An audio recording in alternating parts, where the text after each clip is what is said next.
Welcome everybody to the Greenfield City Council meeting. Today is September 16th of 2020, is our 209th regular meeting. The time now is 7:01 p.m. I'll call this meeting to order. We are still virtual. That being said, this meeting is being recorded and videotaped by the City Council and by GCTV 15. If anyone else is doing the same, please notify me at this time. Seeing none, we will do a roll call of members, please, Tammy. Councillor Jarvis. Present. Councillor Gwynn.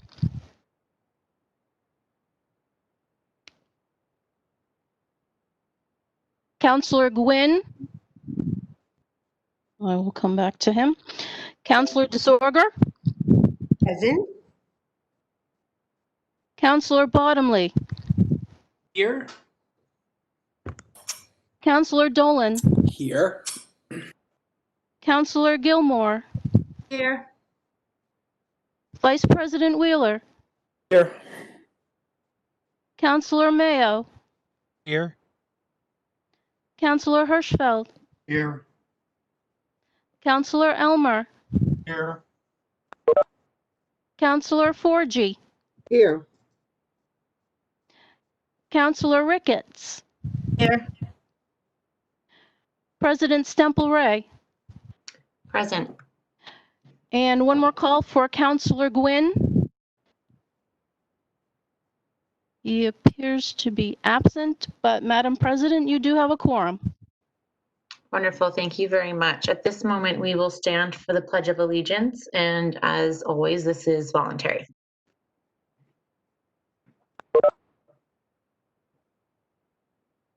I pledge allegiance to the flag of the United States. Is everyone muted? Of the United States of America, and to the republic for which it stands, one nation, under God, indivisible, with liberty and justice for all. Nice little solo Pledge of Allegiance there. That was good. Thank you, everybody. Next, do I hear a motion to approve the August 19th, 2020 City Council meeting minutes? So moved. Second. Second, Ricketts. Moved by Wheeler, second by Ricketts. All those in favor? Aye. Aye. Opposed? Abstentions? Motion passes. Next, we have communications from the Superintendent of Schools and the school committee. I see Chair Peretti on the line. Hi, everybody. Welcome Hello. from the school committee and our never-ending series of meetings. Hope you all are well. I just have a few quick announcements. I don't think the superintendent was with us tonight. I hope she will chime in as she is here, but I quickly scrolled through and didn't see her logged in. I just want to give a few updates in terms of where we're at. So many of you are probably aware that our first students begin coming back to the school tomorrow morning.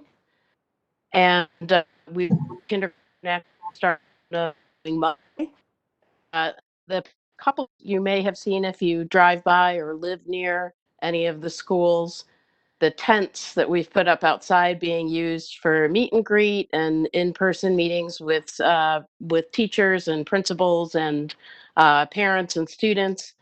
It's definitely something to get used to. It's definitely not ideal, but it was nice to actually be able to go, at least with one of my children, to the school grounds and meet his teacher in person before we get started tomorrow.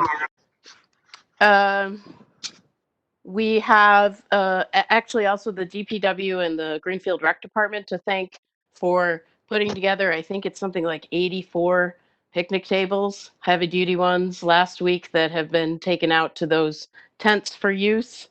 So we're hoping that as we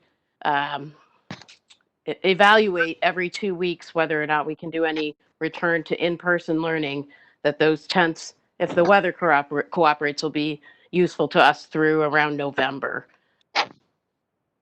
I want to also let folks know, I believe the last time we were here, I updated on food service, and the USDA had originally declined our requests, as well as other requests from other public schools, to extend the waiver that allows for what they call the summer meal service program. They had implemented that early on in March and extended it once, and it had planned to go through the end of August. That waiver was originally denied to continue by the USDA, like I said, but they have approved it. I can't remember what the end date is, but our students can continue to go on a schedule that has changed but is similar to the summer schedule and get meals at the schools that they then take home. They're grab and go meals. There's also a delivery service that's been implemented, so students and families can get on a list and actually get a meal delivered. I did mean to check with Eliza Calkins, our food service director, before today, this meeting tonight, to get a count on how many summer meals we did. I believe we probably broke the 200,000 meal mark before classes will start tomorrow, which between March and the beginning of September is pretty amazing. Those folks are working pretty hard to get meals out to kids, and it's, I know, much appreciated from the families in our district. Another update is in terms of athletics. You may have already heard Coach Kacheski and the other Franklin County athletic directors have worked with the MIAA and have created basically a Franklin County conference for what they're calling Fall One sports. Please don't ask me which sports it is. I know field hockey's in there. There's a couple other ones that are in there. Football is going to be in the spring and under Fall Two. But we did approve as a school committee unanimously participation in the Franklin County League for those Fall One designated sports. Other teams, mostly Fall Two teams, will have some practices that will happen, team practices in the fall as well. And I believe the plan is for no spectators at those games, just the Franklin County Conference that they've created, as well as the no spectator rule. The goal with those is really to be able, if there is a COVID incident, to be able to do really good contact tracing and to keep the numbers small and contained in the event that something like that happens. I think that's all I have for updates. If the superintendent is not on, I will happily take questions. Chair, I'm here as well. Oh, there she is. I'm done. If you want to give any sort of update, please go ahead. I think the chair covered in her report a lot of what I wanted to make sure you're aware of this evening. Mostly, I want to say that we cannot wait to see students. Even though we're remote, we have worked so hard to prepare for them coming back, and we really can't wait to see them participating in their classrooms and learning tomorrow. I really want to thank all of the teachers that have been preparing and are really trying to do everything differently. So if you are a veteran educator or a new educator, this is a task that has never been done before. We know there will be some hiccups, and we're prepared for those. Today, our tech director announced that they're starting a tech helpline. So on Thursday and Friday, we will have somebody staffing a telephone hotline at the high school so that if anybody at any grade has any issues with their technical access, their Chromebook, it's hard to send an email to your teacher if your Chromebook's not working. So we staffed a telephone hotline. Sometimes old-fashioned things work the best. And that's up and running for this week. And we're just so proud of the work that's gone into it and excited to have our students back. I want to thank the community for your support. The chair mentioned a huge shout out to the DPW and Rec department. We're thrilled about our outdoor learning environment, our tents and our picnic tables, and we've been delighted to meet with families in our launch meetings so that every family has had an opportunity to connect with their teacher before the start of the school year. Learning is about relationships. And we think that these kind of connections have really put the focus where it needs to be. And our students have been, it's almost 6 months since we have been in this pandemic, or just passed after we left school on March 13th. And we're so excited to be returning to a learning environment that we think is going to work well. And we appreciate your support through this process. Thank you. I have a question about the meal update. I've been trying to follow parents online the best of my ability.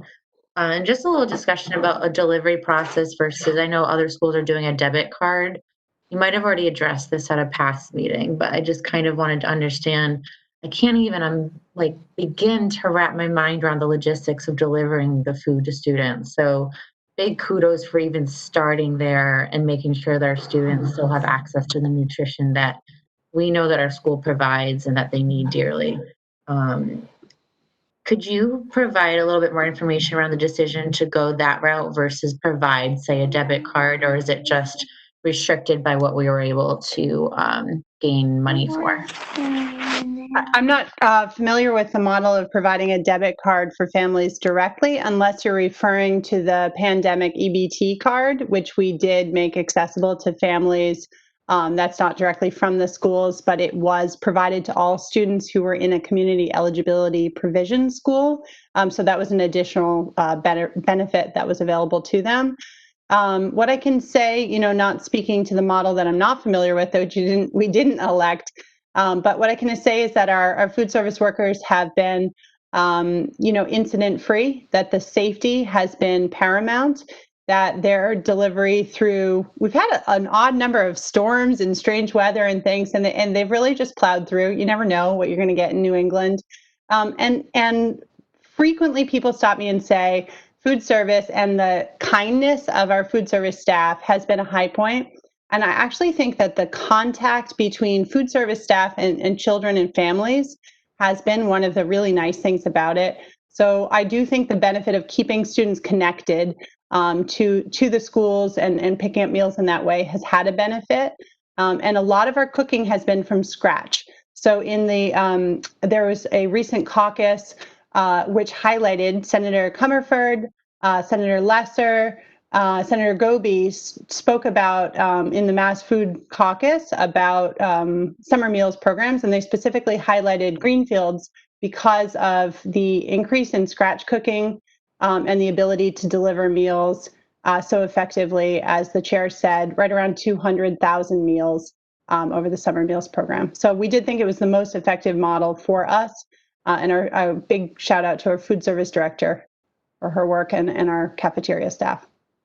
I was talking, thank you for that. And yes, big shout out, because I live near Foster's and I would see them out there, whatever weather we were having, whether it was a monsoon or a sunny day, they would be out there delivering meals. And so I really appreciate that. And it really did bring a smile to my face, because the students were very happy to see them too. I'm more curious about the upcoming school year and the plan for delivering food to students who are learning remotely. I don't know anything about this process either, but I saw parents referring to it online about receiving some type of a debit card for food assistance. I can't imagine that our food service folks are delivering door to door to every learner across the town, and I can't even ask them to do that. And so I was curious a little bit more about the logistics of how and how that might be done, and just my empathy for it, because I know the logistics are very challenging. Yeah, so sorry for the echo. I would defer to the director for more specifics, but what I can say is that our primary model, it continues to be picking up meals at the schools, so that many families are coming and they do this sort of car drive-by, and many students are actually walking to the sites. Because we've expanded the sites, we really want to make it accessible for foot traffic.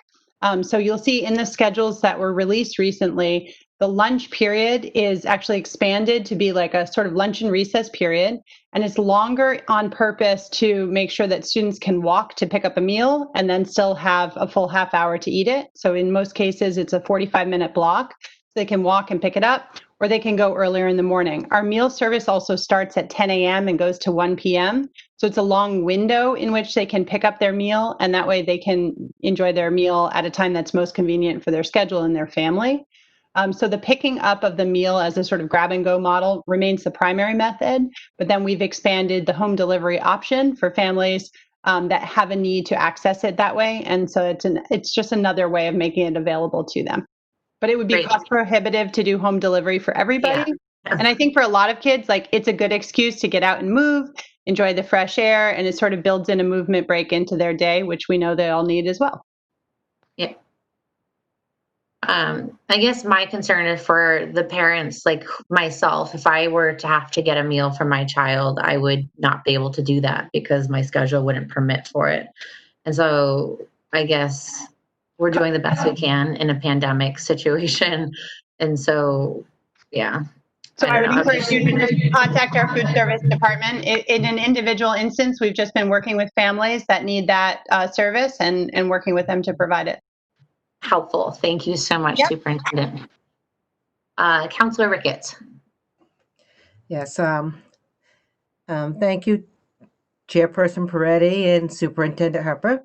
I'm once again another month of saying thank you for all your meetings.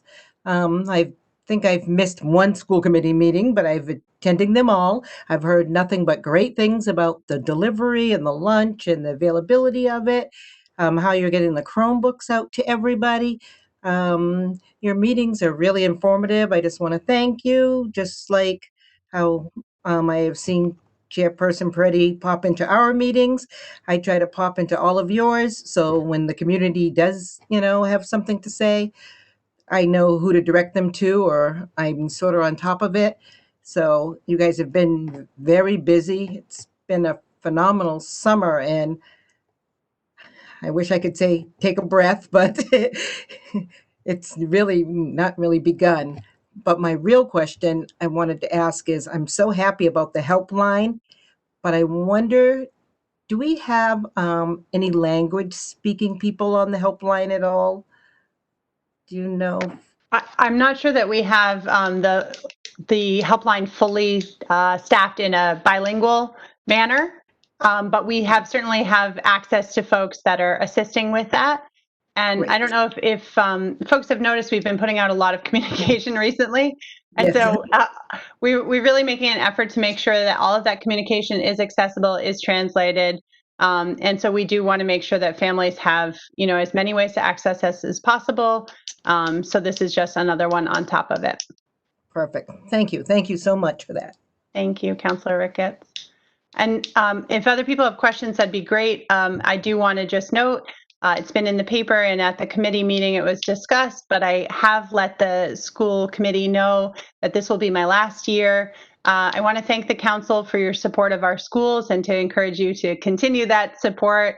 Public education has never been more important. It's a challenging time, and it has been for parents. It's hard. Moving into remote has its challenges. For teachers, there are certainly challenges. And for our students, most importantly, they need our community's support. So I'm eager to be here through the end of this school year. I provided early and advance notice, and I really look forward to continuing to work with you all. And thank you for the opportunity that working in Greenfield and working with all of you has been.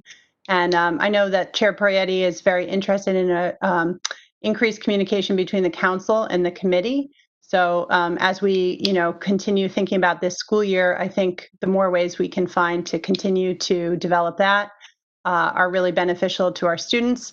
And I want to thank all of you for the time that you're giving, because it is this pandemic has been a challenge for everyone in their own lives in so many different ways. But for everyone, I don't think anyone has found themselves with a lot more time on their hands. Not too many of us, maybe a few, but not typically. And so for all of you that are making time for these meetings and all the challenges that come with it, thank you very much for your service. Thank you very much. And thank you for your service too, Superintendent. Counselor Wheeler, please. Thanks. Just briefly, I want to say that, like Councilor Ricketts, I'm in awe of the amount of work, effort, and care that the entire school committee and you, Superintendent Harper, and everyone at Greenfield Public Schools is putting into starting the school year. And Superintendent Harper, I did want to thank you for all your years of service and for giving us an entire academic year's notice. It's generous, and I appreciate it. Thank you. Thank you, Councilor Wheeler. Any other questions for our friends with the schools? Seeing none, thank you very much to you both, as always. We're going to get a Bye-bye. good night's sleep so we can start school tomorrow. Yes, let it commence. And all the teachers out there, go to bed, sleep well. Here we go, 2020. Yikes.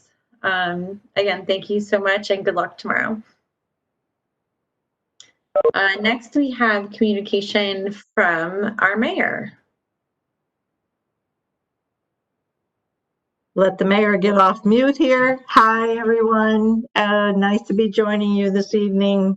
I actually have quite a few things to mention to you. I do want to start out by letting you know a lot of our time, particularly my time, has been taken up by the library, the building of the library, the building of the fire station, legal matters, in the upcoming budget primary year or the budget year. But nevertheless, other things get done, and I'm grateful for that. So I'll start there. We are currently planning our parking for 21-22. We hope for that to be we know that we're going to make it a more streamlined, more easily accessible, and a better process than we've had in the past. We're working very hard for that. Usually that starts somewhere in the vicinity of mid to late December. So I will keep you updated on that parking process, what we're doing to improve access to permit parking and other parking spaces around the city as we go forward. So put that on your checklist for me, and I will put it on mine. Wanted to let you know that MJ Adams in our Economic Development and Community Development Department and myself have been working on a winter housing program, hopefully for the, we'll be ready in time for the first of the extremely cold weather, to house some of our homeless people through the winter. And she's working both with ServiceNet on that and with the Salvation Army as well. So I don't have a lot of details for you this evening, but just again, we will stick a pin in that and bring more information to you as we have it. Next up is Halloween, which we know is, believe it or not, right around the corner. And first and foremost, I want to let you folks know, and all of the constituents out there, for myself and for you, and is that we have no intentions of canceling Halloween. I don't even know how that gets done. It's not, it's not a government function. It just happens. I know it's been done in the past, and there was a good reason for that, but that was a long time ago. So we have no intentions of canceling Halloween per se. Homeowners and parents are free to take that evening and make it work for yourselves. And all the better if you're planning to go out on Halloween. But I will say that Christy Moore and her staff in recreation have been in consultation with the mayor's office, have put together a really wonderful program for the 30th of October that is in lieu of the Rag Shag Parade, because we cannot allow the Rag Shag Parade to go on because of the numbers of people that would be interacting with one another. There's no real way to figure out how to keep it to the number that the state has set for us for outdoor gatherings per se. So What's going to happen is a wonderful program, a sort of a drive-by program at Highland Park along the pathway, along the lakeside there, or the pond side. I will, as soon as this meeting is over, or perhaps during the meeting, I will send you the flyer for that. There'll be some fun activities that occur there where parents can drive by, and we will have plenty of people out there giving out candy. They just open their windows and stick out their buckets and so forth. So just know that is going to happen, and it's going to happen on the 30th, and we will begin publicizing that on a regular basis very soon.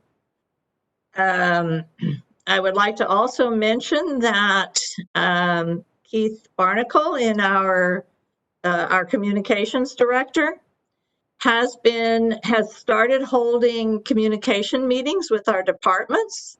It's an effort, especially now when both social media and online communications period is so important, that we're beginning to establish a overall branding program for the city of Greenfield, so that whenever you receive an email, anybody in the public, receive an email or you see a post on any one of our websites, that we are very, very well coordinated with an image for Greenfield, and one that we can all share and be proud of. So Keith is working very hard on that, and he has already had one department meeting, and he will be meeting regularly with department heads to assist in getting that up and running. The other thing I want to talk about, and then I will address something else after that with regard to the fire station, is the chief and I have been working for well over a month, if not longer, I think longer, and when I say that, I mean Chief Haig. I have a lot of chiefs, at least 3, and on the use of force policy. And that use of force policy is with the unions right now. Many eyes have been on it to make suggestions on how to change it. And we have put it in the hands of the police unions. And when we hear from them, we will attempt to finalize that and make it more public. Lastly, I want you to know that I appreciate the questions that you have all submitted. Not all of you, but many of you have submitted for the with regard to the fire station building and where it's at in its process. And we are working diligently to get you those answers in the next few days. Certainly by the beginning of next week, we will have most of the answers for you. And just want you to also know that last week at the Fire Station Building Committee meeting, the members of the meeting set up regular scheduled meetings. Now that we're at a point where we have a path forward that we're working on, and they will be meeting on the 2nd and 4th Thursday of every month. And of course, anyone can join those meetings who is interested in this, in the fire station. And then we are also, I think, we're finally at a point where I think those meetings can occur on a regular basis. As I said, 2 meetings a month for now. Going forward, when we get into the design phase of the permanent fire station, we could be having more meetings more regularly, similar to what the library building committee is doing and has done over the last few months as they go through their design phase. So just know that I think the committee will begin to gel very well. going forward with regular meetings. We've met many of the challenges that have been thrown our way since, well, really mid-January. So we're at a point now where I think that can can go forward on a regular basis, and you will, of course, be receiving regular updates on that, and please do not hesitate to attend those meetings. Tomorrow, I will have a grant. I will have a meeting with the USDA regional representative, a fellow by the name of Lyndon Nichols. And it will be about seeking a potential grant called the USDA Community Facilities Grants and Guaranteed Loans. I think I have that correct. For a supplemental funding for the fire station. Again, as we all know, grants are not something that's guaranteed, but we're, as I said, I think a couple of meetings ago on the fire station, that we will pursue many avenues to begin to supplement the necessary funding for the fire station. So I think that brings me to the end, and I'm happy to take questions. If I can answer them tonight, I will. If not, I will get you the answers.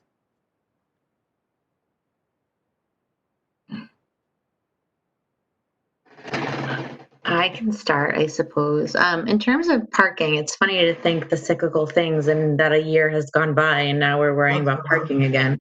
That was a question I guess I had but last week when we were talking about even putting the temporary fire station at the Hope Street lot. Do we have capacity for all those parkers within the parking garage?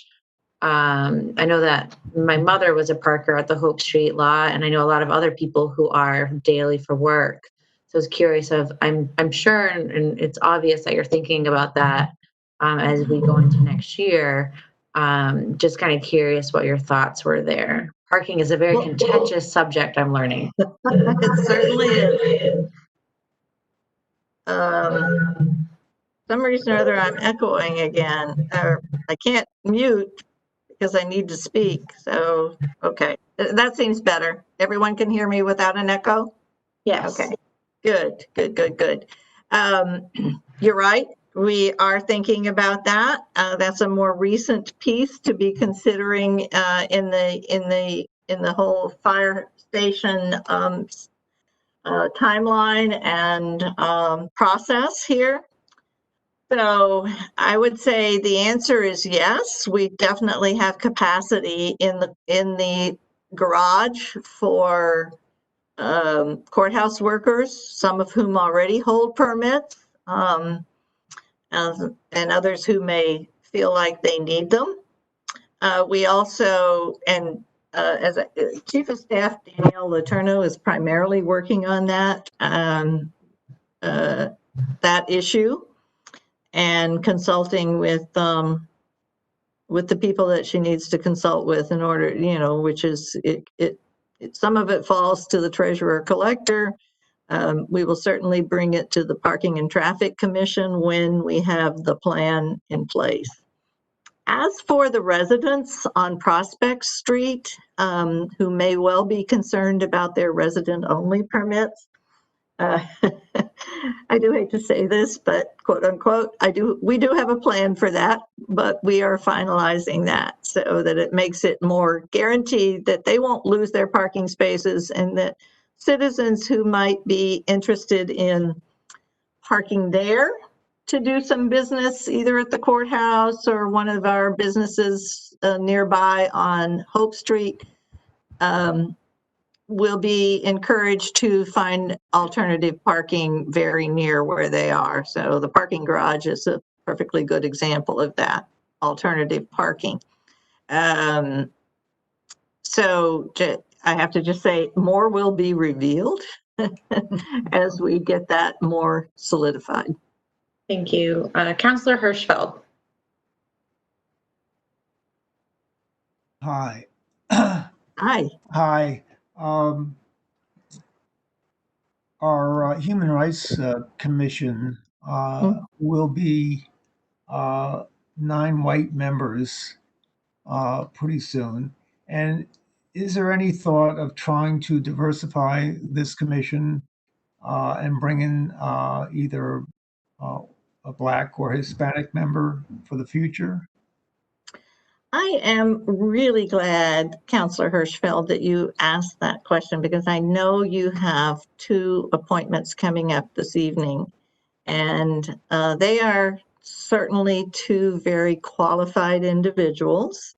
And they expressed early on interest in being part of the Human Rights Commission based on their background and their interest in many of the issues that are taken up by the Human Rights Commission. So what I will say to you is I left those last 2 positions open for a very long time in hopes that we would get applicants who were interested, who were people of color, so Hispanics, and African Americans, Black folks, and that will,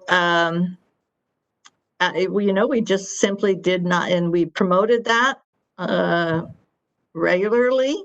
We simply did not get, we didn't get the interest that we have, so that I had hoped for. I mean, so I want the Human Rights Commission to have a full commission so that it can begin to work on some of the issues. It's been a while since they had an actual full commission. So I know I see at least one of the applicants on the meeting tonight, and it's certainly appropriate, as I recall, for you to speak with that person when the time comes. So that's all I can say to you. They're rotating positions. There will be, I didn't check ahead of time, but there will be another vacancy come along before too long. And we do not mind by any stretch people indicating their interests in whatever position, volunteer position on any board or commission that they want anytime throughout the year.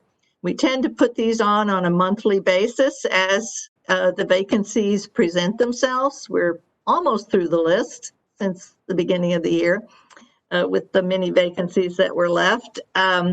So I just encourage anyone who's listening or anyone who knows anyone who's listening who knows people who might be interested on that, and they happen to be also people of color, I would be more than happy to have them submit their interest to us now in advance of whenever the next opening is. Thank you.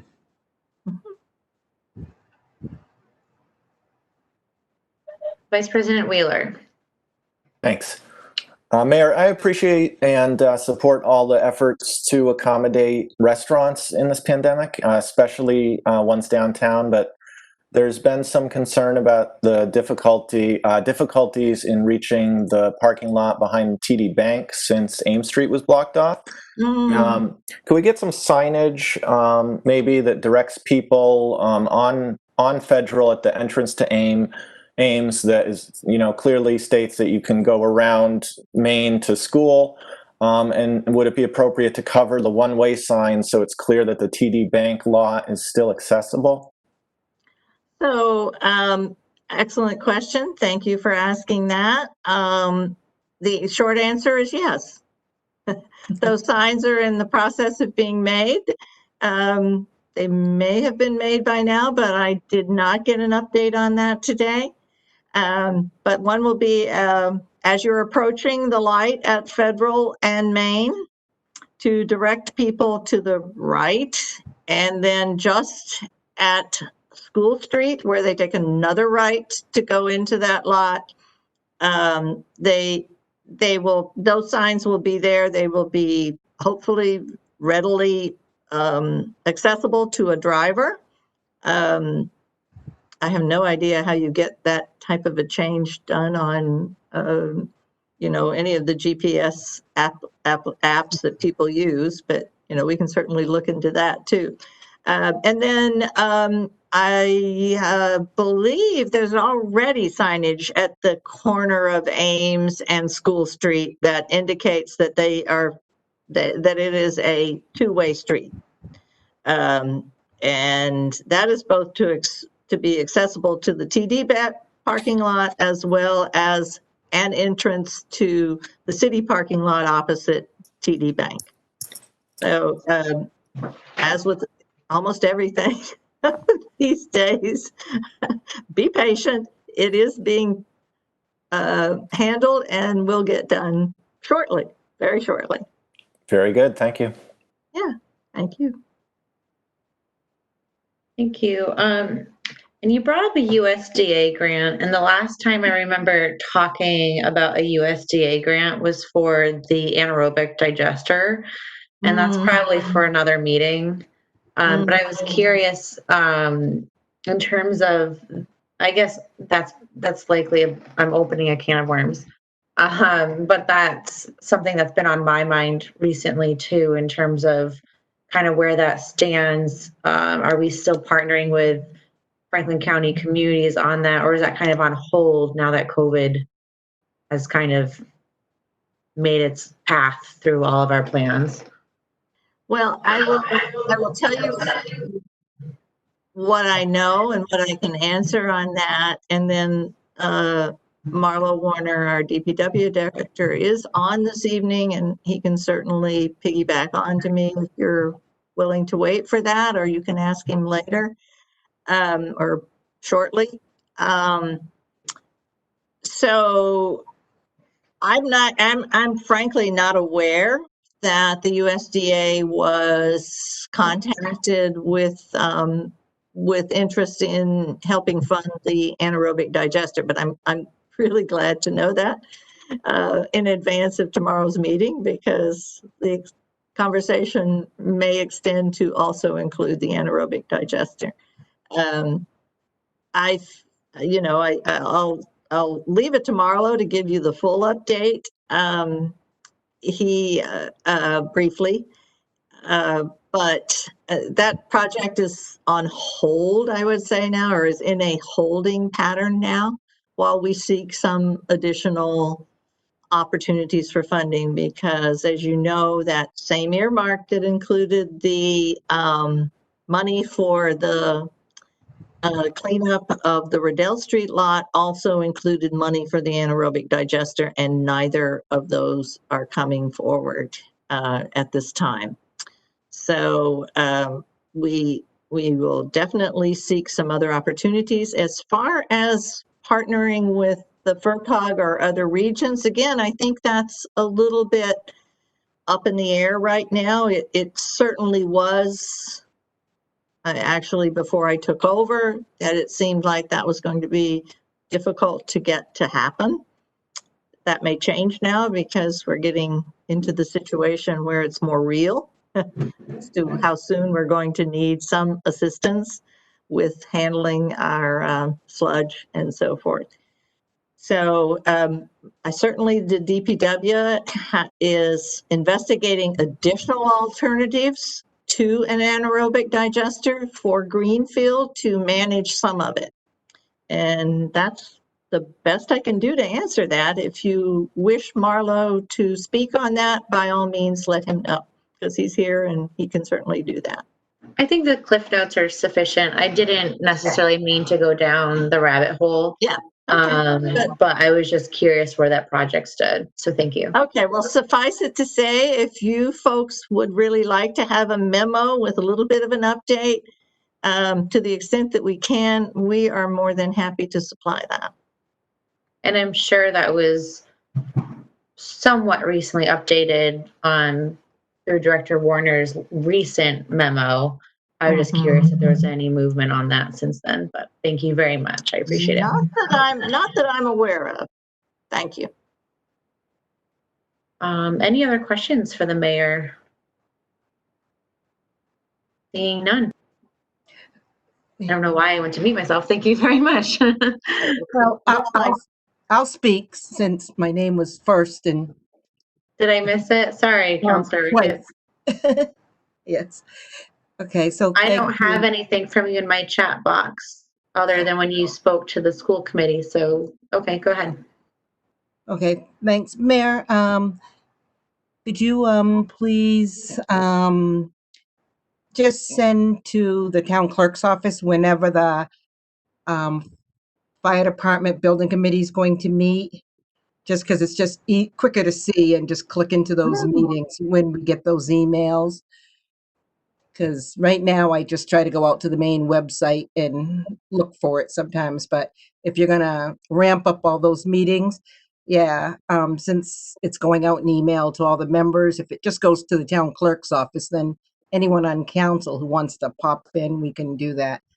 Because other than that, I think we have to wait to see if GCTV actually recorded it and then go back and watch it that way. Or actually, there is a young teen in town who's been recording those meetings.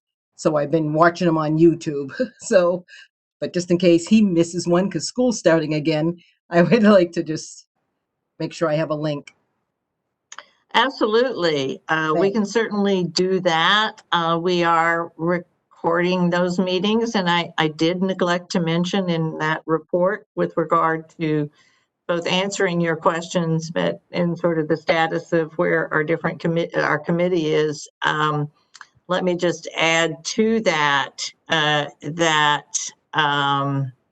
we do have a temporary fire station building subcommittee that has been nominated and approved by the full building committee for the fire station at their last meeting, approximately a week ago, or maybe a little over a week ago. So just know that they will be also coming forward with reports on the temporary fire station on a regular basis during those meetings. So easily done request, Councilor Ricketts. Thank you for that. We can make sure that the city council is notified either through the city clerk's office and Tammy, or some other way, if you prefer. So just to follow up, so the temporary building committee is always going to report out at the regular fire station committee, or there will be two meetings like televised?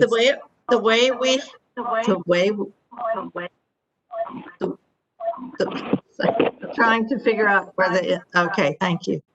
The way it will be, the temporary building committee is also meeting regularly through this process. So their next meeting is on Monday at 4 p.m. So that's already been posted, and I think it's been put on the calendar. But nevertheless, we will see that you get through Tammy an invite for that. And the same will be true for the upcoming meetings, which I said are on the 2nd and 4th Thursday, so as not to conflict with the library building committee meetings, because many people are shared across both building committees, and that's a good thing. And the intent with the temporary building committee, it's definitely what it is. It's not only about the temporary firehouse, but it is temporary until we get to such point as we are ready to build the building, and if they will probably meet less. But right now they are meeting the Monday before each of those fire station building committee meetings, assuming they have something to report out and something to discuss. And that would be true in any case. If they're still working on something, they might conduct a very brief meeting that says, these are the things we're working on. But that is something that the committee the full building committee has planned for, and working with the members, full committee members who are on the temporary fire station building committee are working out or have worked out their schedule. Great. Thank you very much. Can somebody just test the chat box? Counselor Ricketts apparently said she wrote in the chat box, but I didn't see it. So I just like anyone to just type test to make sure my chat box is working. Perfect. Thank you very much. Just a reminder to counselors, if you do like to speak, just so I can see you, please use the chat box.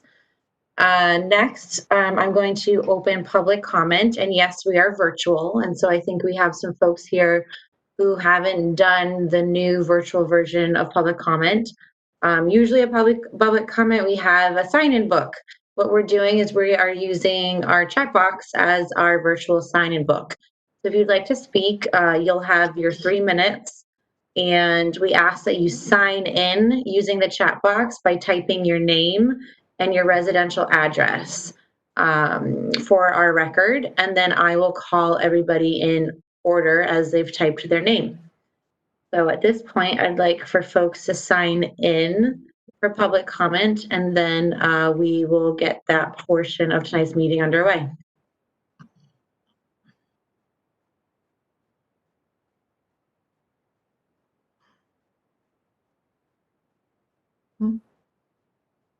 I am not seeing anyone. If you're having difficulty, feel free to come off mute and you can ask your question.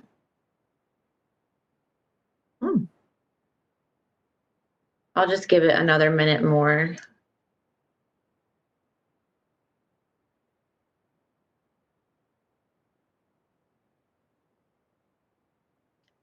Well, we can go ahead and get started with Brendan Bailey.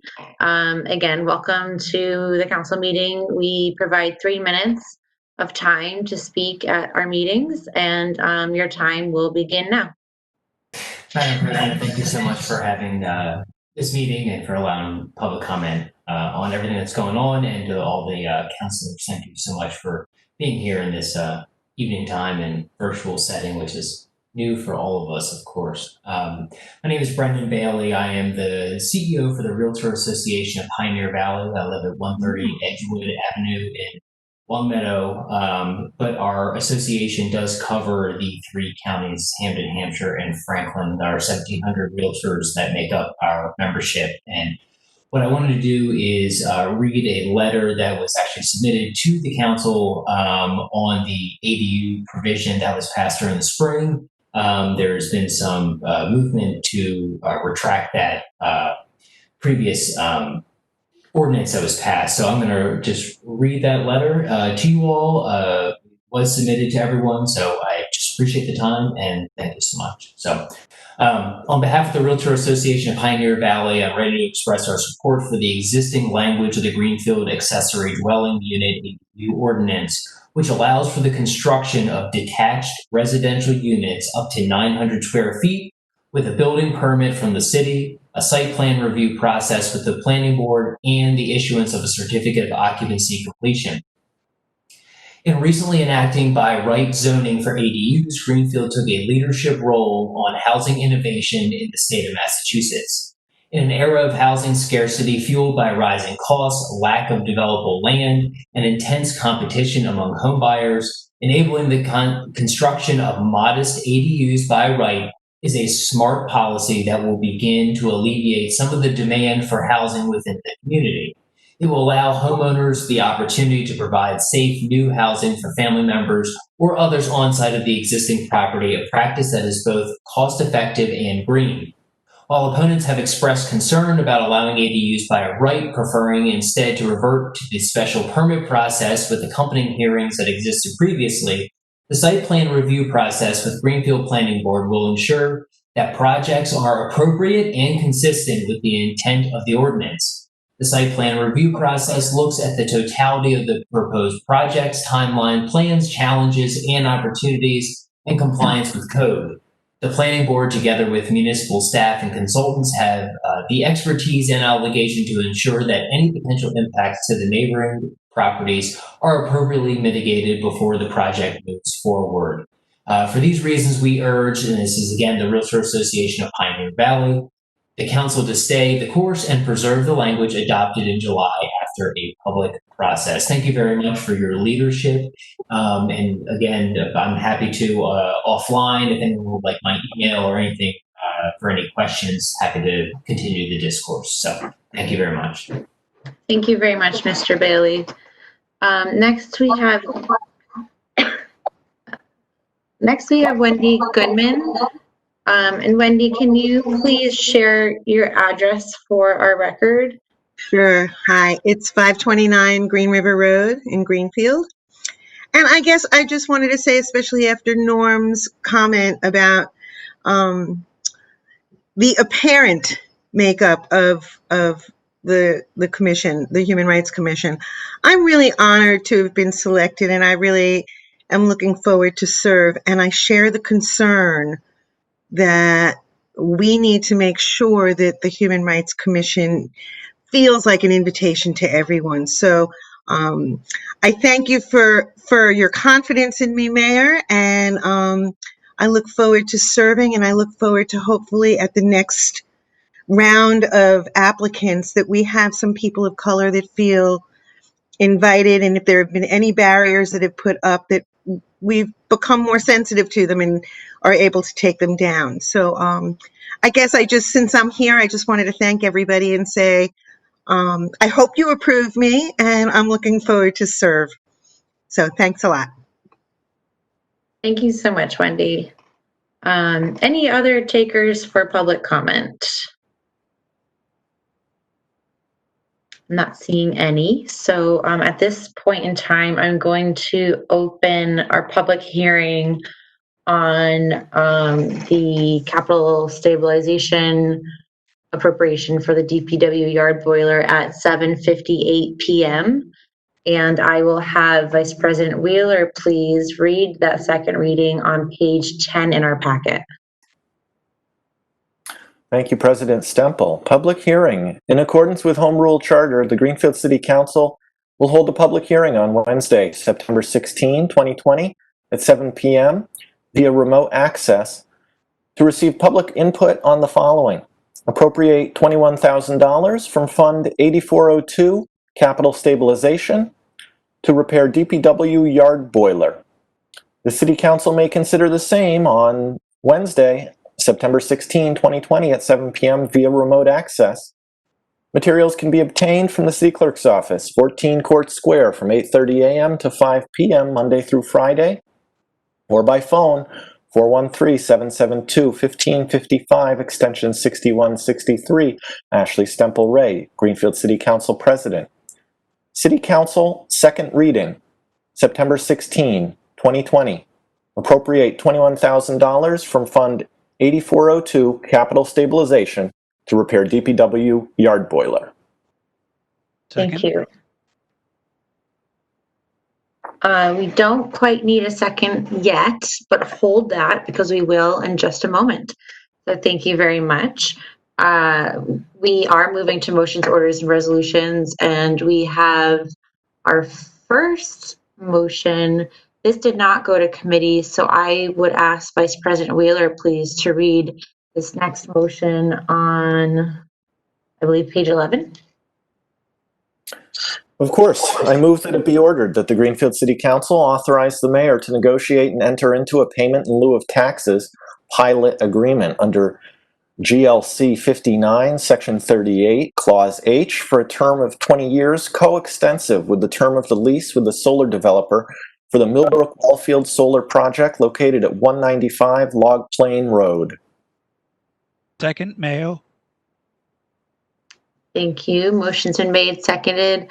Discussion. I don't know if Director Collins is on the line. I'm here. There you are, my top right corner. I'd like to give you an opportunity to speak to this just a little bit so folks can understand why it's coming before us for a vote. Okay, well, thank you very much. Good evening, everyone. And it's not deja vu. I believe this may be the third time I've been in front of you on this project, but we are at the finish line finally, depending on how this goes, this moment. But this is regarding the solar project at the Millbrook well field. We've been working on this for quite a long time. It's quite a complicated process to get these big projects going, but we are ready to begin construction. Everything's in place. And trust me when I say there are a lot of things that needed to be in place. And then when I started to think we were there, I found out from our lawyer just a few weeks ago that we needed legislative approval for the mayor to enter into a pilot agreement. We knew we were going to have to do that anyway, a payment in lieu of taxes. I just wasn't aware until, like I said, a few weeks ago that it needed to go before the council for a vote. So basically, I think everyone's probably familiar with a pilot agreement, probably more than I am. But it's a way to provide a tax certainty for the city as well as the developer that there is a set amount that will be assessed to their project every year. And it's an alternative to assessing property taxes. And I guess I would just add that this is very commonplace in every community that I'm aware of that's done large solar projects. They all have pilot agreements. So this is kind of a standard procedure with this type of project. And like I said, I just didn't know we had to, it needed to come before the council. I hope you don't have too many questions for me because this is not my forte, but I have been reading up on it if anyone had anything they would like to ask or anything further. Thank you. Thank you, Director Collins. Are there any questions? I'm not seeing any. We'll move to a vote. Tammy. Councillor Jarvis. Yes. Councillor DeSorger. Yes. Councillor Bottomley. Yes. Councillor Dolan. Yes. Councillor Gilmore. Yes. Vice President Wheeler. Councillor Mayo. Yes. Councillor Hirschfeld. Yes. Councillor Elmer. Yes. Councillor Forgy. Yes. Councillor Ricketts. Yes. Vice President, President Stemple Ray, would you like to vote? No, that's okay. Okay, it passes. Wonderful. Thank you so very much. Thank you. Page 13, Vice President Wheeler, please. Excuse me, President Stemple, don't forget, if you're going to proceed to close. Thank you. So we'll move to close the public hearing now at 8:04 p.m. And I will now have Vice President Wheeler please read our motion on page 13. I move that it be ordered that the sum of $21,000 be transferred from 8402 Capital Stabilization to repair the boiler located at the DPW yard. Fund 8402 Capital Stabilization balance $21,623.52. Second, Mayo. Motion's been made, seconded. Thank you very much.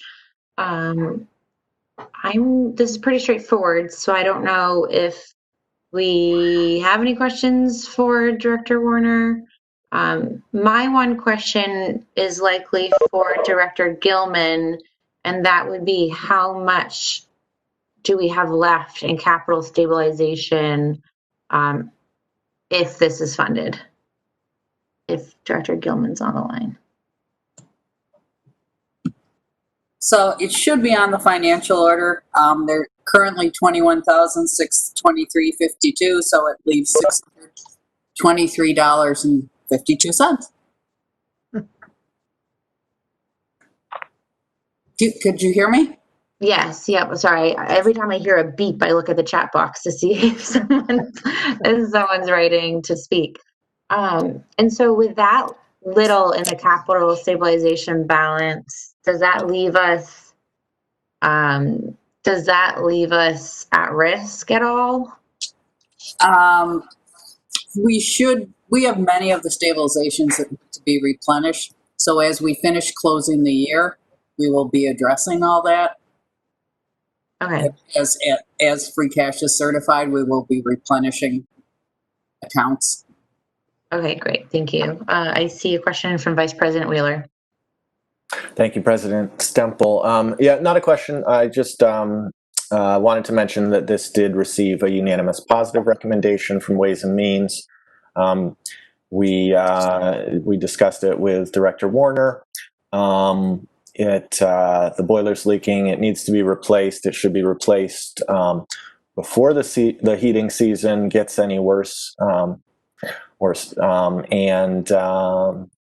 Like Director Gilman said, we do have a stabilization account that still has lots of money in it, and so the recommendation.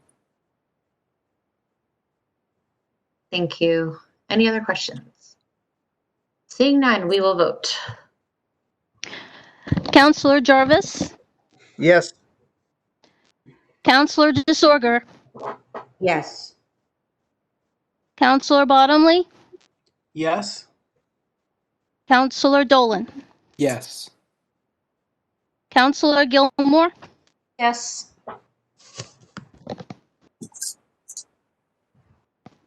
Counselor Gilmore? Yes. Okay, there we go. Thank you. Vice President Wheeler? Yes. Counselor Mayo? Yes. Counselor Hirschfeld? Yes. Counselor Elmer? Yes. Counselor Forgy? Yes. Counselor Ricketts? Yes. President Stemple, would you like to vote? No, that's okay. It passes. Wonderful.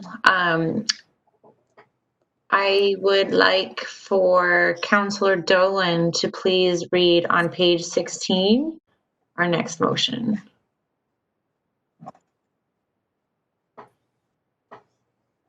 Move that it be ordered that the City Council of Greenfield hereby initiates the following zoning change in accordance with MGL Chapter 40A, Section 5.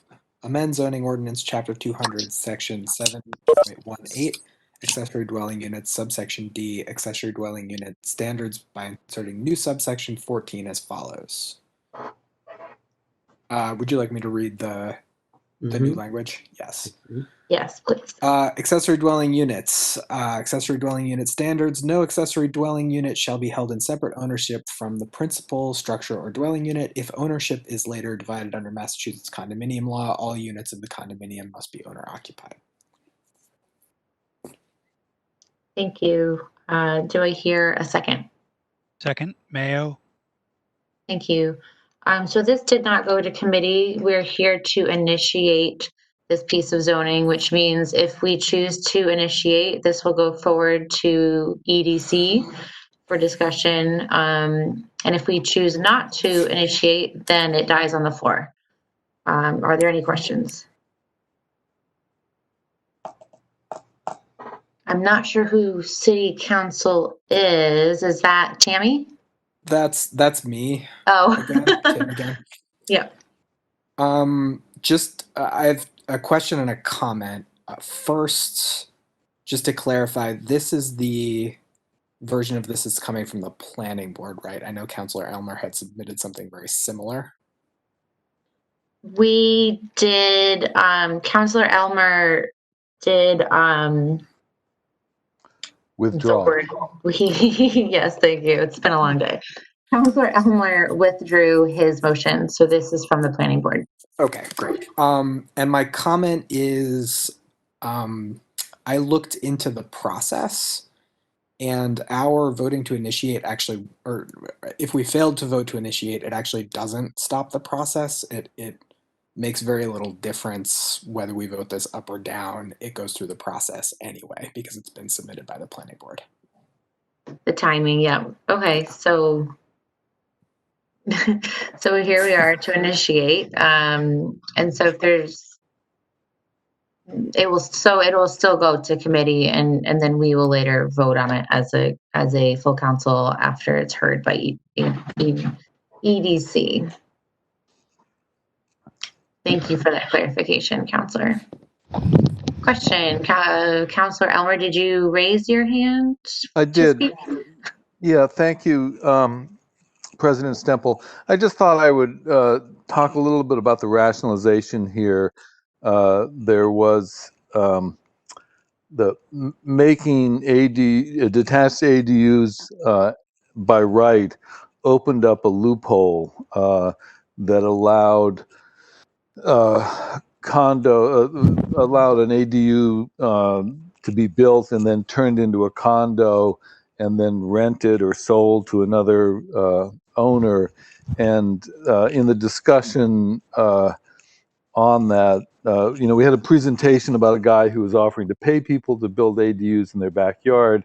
And there was a general agreement that wasn't the intent of the ADU motion. And so this was an effort to close the loophole sort of two ways with belts and suspenders.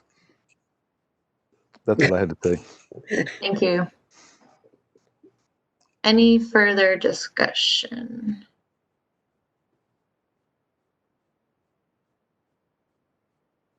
Seeing none. We will vote. Counselor Jarvis. Yes. Counselor DeSorger. Yes. Counselor Bottomley. Yes. Counselor Dolan. Counselor Gilmore. Yes. Vice President Wheeler. Abstain. Counselor Mayo. Yes. Counselor Hirschfeld. Yes. Counselor Elmer. Yes. Counselor Forgy. Yes. Counselor Ricketts. No. President Stemple, would you like to vote? Yes, I vote yes.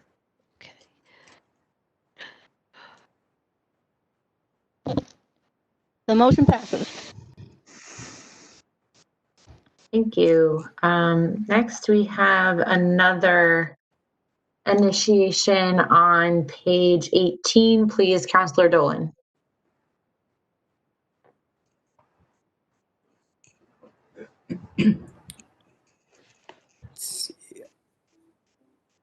Move that it be ordered that the City Council of Greenfield hereby initiates the following zoning change in accordance with MGL Chapter 40A, Section 5, to amend Chapter 200. The zoning ordinance of the City of Greenfield is hereby further amended in subsection B of Section 207.8 by adding the following language at the end of the definition of accessory dwelling unit detached.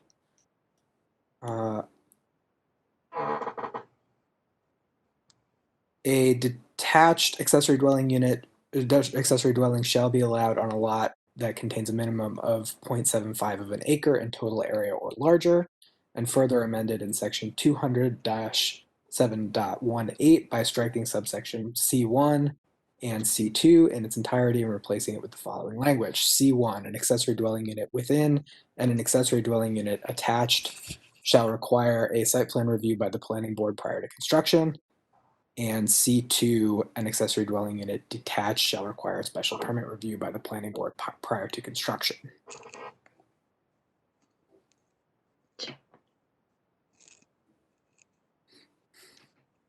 Second. Thank you. I too am I'm looking at chairs to see who submitted this. 40A. I believe this one is not the petition. This one, Tammy, was this the one submitted a little later? This is a petition submitted by, Oh, this is the petition. Okay. yes. Well, yes, it's a petition that was submitted by Mr. Norman. Right. So, Right. yes. All right. Thank you very much.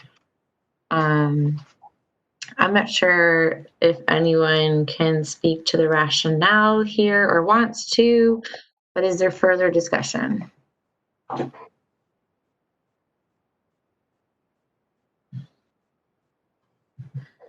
If folks can type in the chat box, it's really hard for me to check all the little screens to see who's raising their hand. Thank you, Councillor Elmer.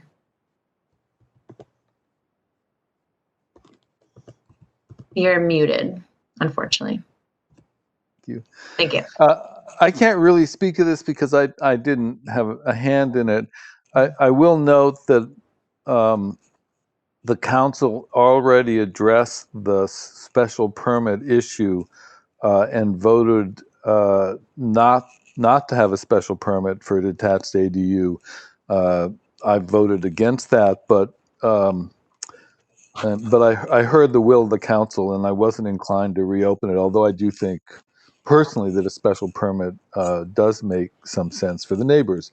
The 0.75 acres, I'm not sure where that figure came from, and I have no comment on that.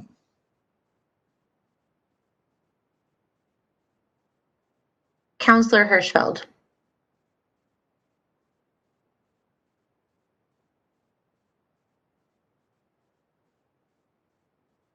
You may be muted. Yes, you are muted. Councillor Hirschfeld. Councillor Hirschfeld, nobody can hear you. You're muted. There we go. There's point of procedure. Does this mean if we vote yes on this, it goes to EDC? If we vote yes on this, the next process is to be heard by committee and planning board and to have a public hearing by both committee and planning board. So all zoning goes before both parties. Great. Thank you. Councillor 4G, please. Thank you. I want some clarification. So I think the two previous speakers have added to my understanding. However, we did ADU with no special permit required. If we vote for this tonight, does that automatically put a special permit in place for anybody wanting to do an EDU?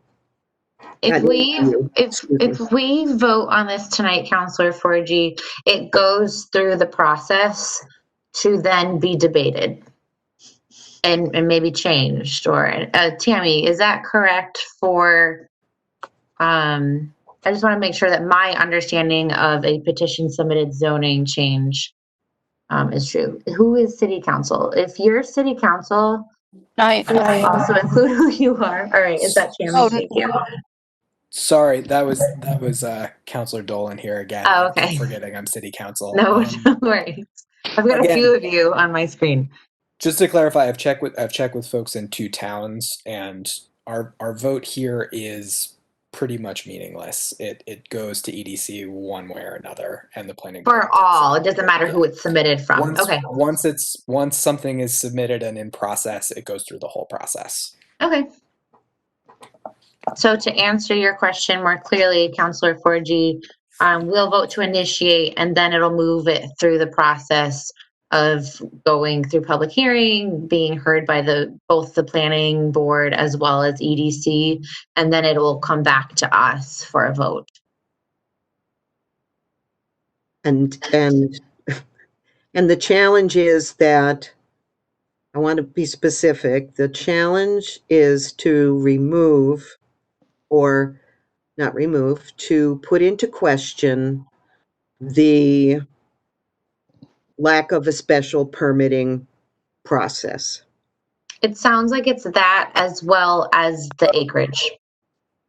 Okay, thank you very much. You're very welcome. Thank you for that clarification, Councilor Dolan.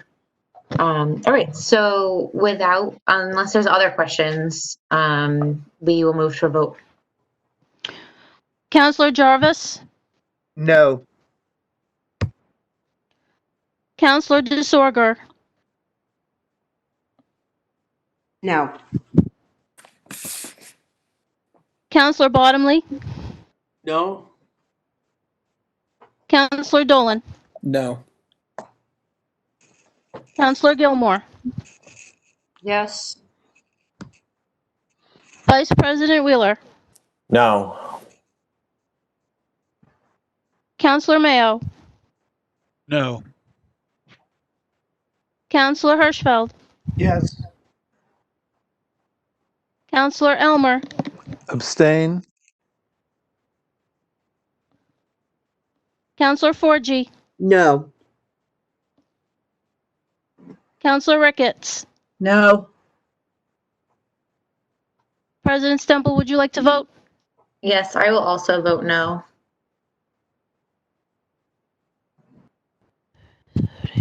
It does not pass. Motion fails. However, it sounds like it will move along. Is that correct, Councilor Dolan? To the best of my understanding. Okay. Moving on. Councilor Forgy. Can we verify that understanding? Yes, we're gonna have to, of course. Thank you. Yeah. I appreciate that. Thank you.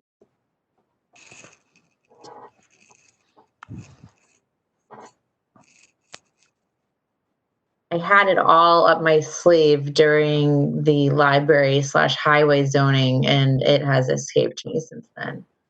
But yes, we will certainly follow up on the process for each style of initiation. So thank you. Thank you. Next, we have, my agenda just closed out. Next, we have 1, 2, 3. We did that one. We did this one. We're initiating a proposed zoning amendment, chapter 200, section 4.13, flood plan district. I am unsure what page that is because I lost my agenda placement, but Councilor Dolan. I think it's 24 for folks following along. Perfect. Thank you so much. President Stemple, Councilor Ricketts has been trying to get your attention. Yep, go ahead, Councilor Ricketts. Okay, thank you. I just wanted to add one thing as we were going out to either get legal or, some help about this last vote. Could we also ask how many times something like this could possibly come forward? Because the writing, looks like it's on the wall right now. So let's kind of find out what happens if it's done again. I just want to find out if there's a time period I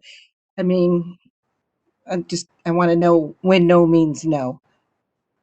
Thank you. Thank you, Councilor Ricketts. We'll absolutely include that in our question. Any other, I want to make sure I don't move on too quickly. So any other questions from councilors? Seeing none.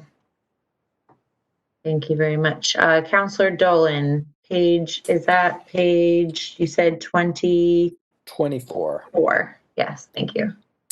Move that it be ordered that the City Council of Greenfield hereby initiates the following zone change in accordance with MGL Chapter 40A, Section 5, amend zoning ordinance Chapter 200, Section 4.13, floodplain district F, subsection B, district delineation by striking the current Section 2 in its entirety and replacing it as indicated on the attached strike draft, and Section D, use regulations, as indicated on the attached strike draft.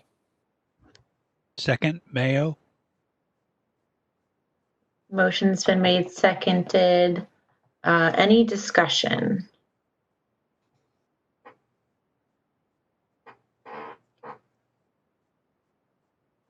Seeing none, we will vote. Counselor Jarvis, Yes. Counselor DeSorger, Yes. Counselor Bottomley, Yes. Counselor Dolan, Yes. Counselor Gilmore, Yes.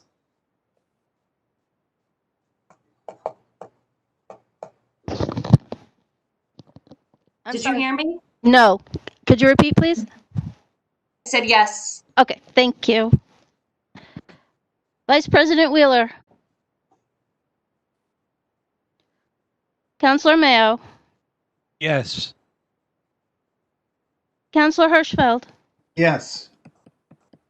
Counselor Elmer, Yes. Counselor Forgy, Yes.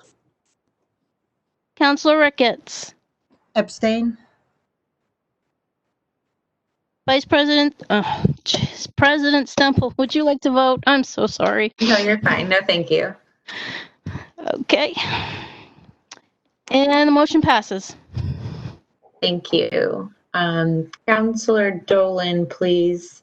Oh, it keeps going away. Page something after 24. As I try to bring this back. Is where I am. Move that it be ordered that the City Council of Greenfield hereby initiates the following zone change in accordance with MGL Chapter 40A, Section 5, amend zoning ordinance Chapter 200, Section 6.1, non-conforming uses, subsection B, restoration or reconstruction, 1 and 2 indicated on the strike draft below. And I won't read the strike draft because I feel like that'll make it more confusing. Second. Mayo.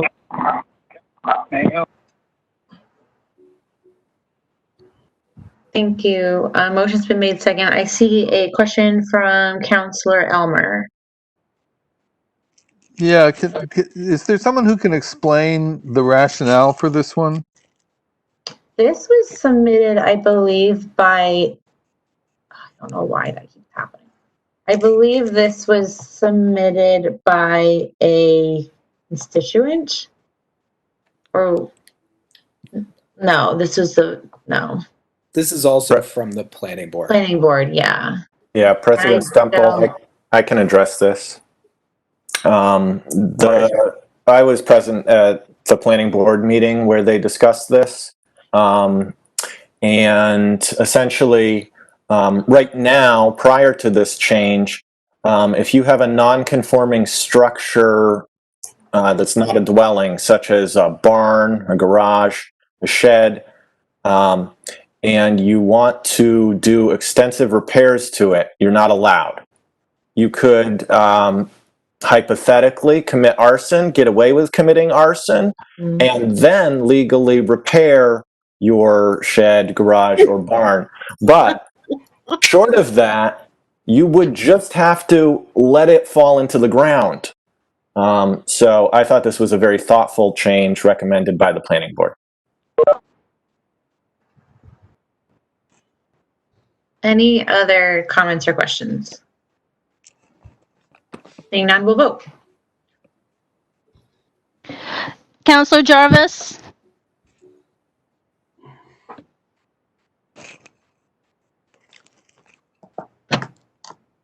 I'm sorry, Counselor Jarvis, I didn't hear you. Could you please repeat? Yes. Thank you. Counselor DeSorger,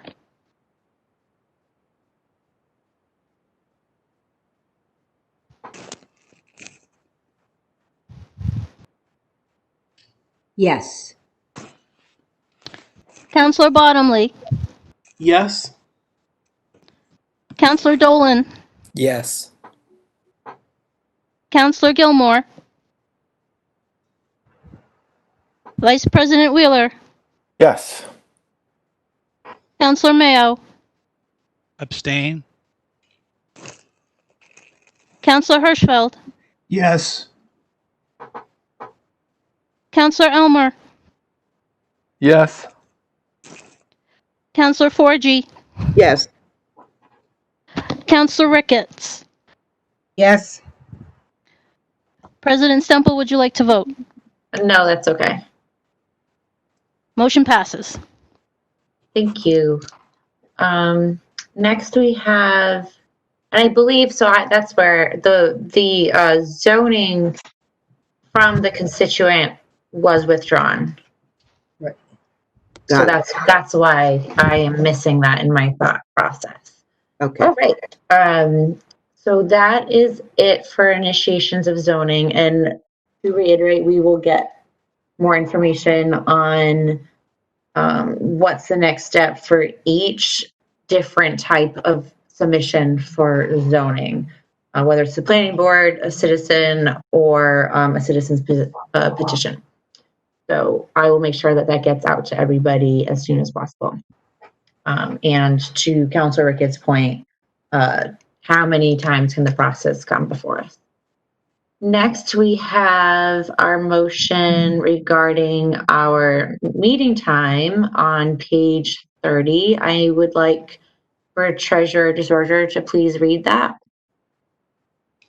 Okay. Wait a minute now.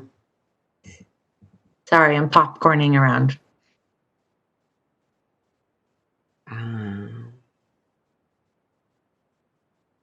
Okay. Page 30. I'm getting to it. Whoops. Hold on.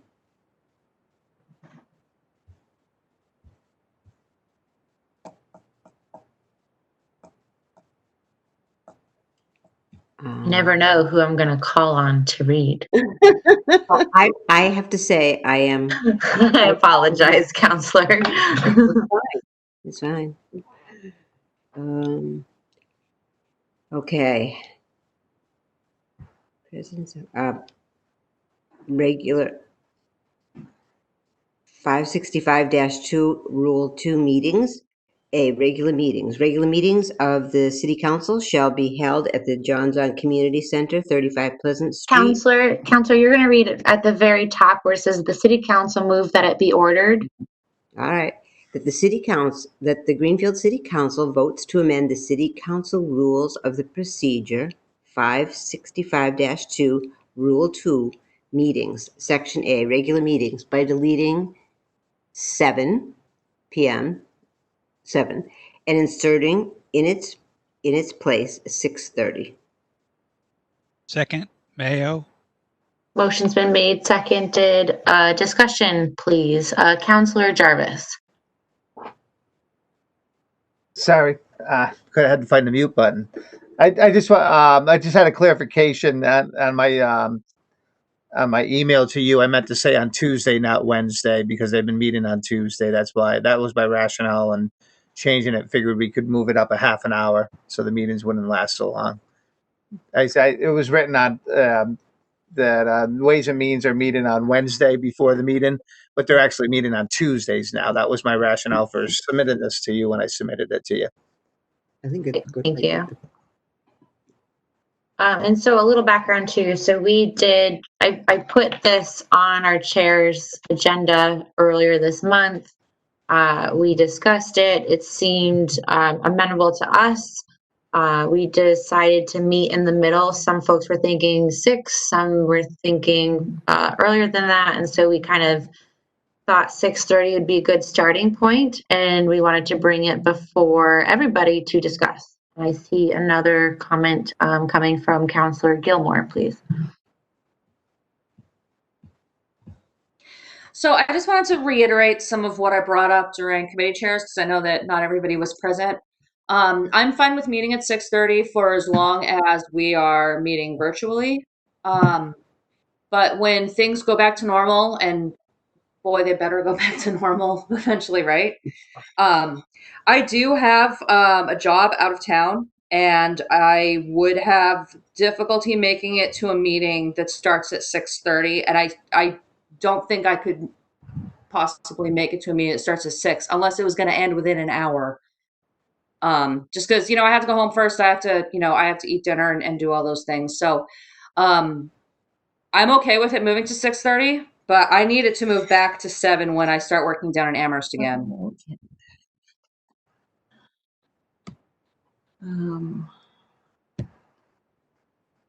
Tammy?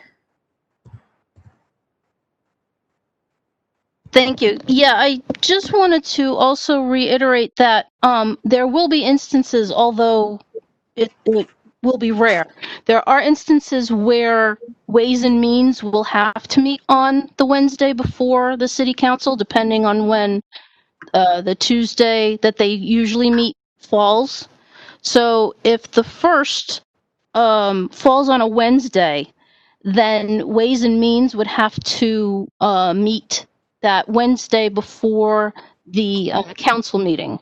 So they'll be able to meet at 5:30 normal time.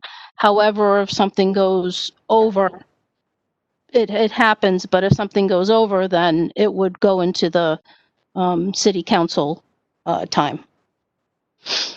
Thank you for that. And I have a feeling Vice President Wheeler might be addressing that as well. Yeah, Tammy covered it a couple times a year with our new meeting day. It will have to be pushed to Wednesday. In those cases, with the current committee and the makeup of it, we could probably push the start time up to 5 p.m. and make it work. That said, I am concerned about Councillor Gilmore's potential issue, because this is kind of, it's an ordinance. It's an ordinance. It's a change, and it might not be worth implementing if it needs to be changed back quickly. So I guess I'd want to hear from other councillors before voting yes on this. Councillor Ricketts. Yes. I think I would like it to stay at the 6:30 and keep it consistent, because the main reason was just because the lateness of the hour when we were making some major decisions. And so I am sympathetic to Councillor Gilmore's issue, but thank God it's only once a month that this happens. And so I know many times in the last couple years, I've just come straight to council meetings, and Clerk Scott has been there also, and we've just come in with our food and eaten, and I've always eaten through the Ways and Means because I don't sit on that committee, but I just needed to get there. So, I mean, we're changing it for something that happens only once a month. So I think to stay at 6:30, it's really good, because so many times we want to hear from, other department heads and such, and they're also at work all day to 5. And so to not, have them have a great opportunity, the cat, to really go home and then come back out and stuff, I think it's just difficult. And I mean, it's just the current makeup of our council right now. I just don't want to change it again if we end up with a council again that almost everybody is in town and we're all sitting here just waiting, because I've been popping on all the different meetings, school committee and all the subcommittee meetings I've been going to, even the ones I don't sit on, at 5:30. And I've seen many other counselors there at the 5:30 and 6 o'clock meetings and stuff. So I know this one's a tough one, but I think 6 is better. Or 6:30 is going to be preferable. I mean, to the majority of us, I really think it is 6, but I only said 6:30 because of Councillor Gilmore. But the more I thought about it, it's only once a month. So I hope we really strive for the 6:30. Thank you, Councillor Ricketts. Councillor Gilmore, please. So I would like to remind everybody that when we all decided to run for city council, these meetings were scheduled at 7. I decided that I could run for precinct 6 because I was able to make that time. I'm willing to make some changes right now because my work situation is different, but I will not be on time for meetings if we move this to 6:30 and keep it at 6:30. And that means that Precinct 6 will not have a representative on the city council. I ran for this seat. It's a 4-year term because I knew that I could make this time commitment. And I'm willing to be flexible with folks for the short term because I'm able to. But if you make it so that I can't be on time for meetings, I don't think that's fair to, it's not fair to me. And it's not fair to the people who voted for me. Thank you. Councillor Mayo. Hello. I'm not on mute anymore. I feel for Councillor Wheeler, or not Councillor Wheeler, Councillor Gilmore. I understand her situation. I myself start losing energy, as we all do. The later the evening goes, the less energy that we have to make the decisions that we need to. I'm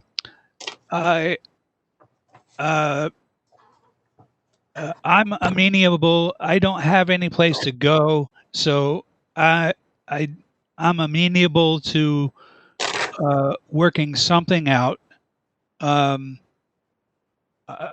I don't feel like Councillor Gilmore's request is out of line. It's I guess what I'm trying to say is I'm workable with the majority. Thank you. Thank you. We certainly would like to hear from more counselors in terms of their feelings on this. So if you haven't spoken already, I encourage you to. Councillor DeZorger. So my personal feeling is I would prefer earlier because I feel this is just from actually not being on council now, but having watched in the past, frequently big decisions were being made at 9:30, 9:45 at night. And although there's no crosstalk in the meeting, we just get to say our own thing that we're thinking. That is what I think. I do think that the majority goes.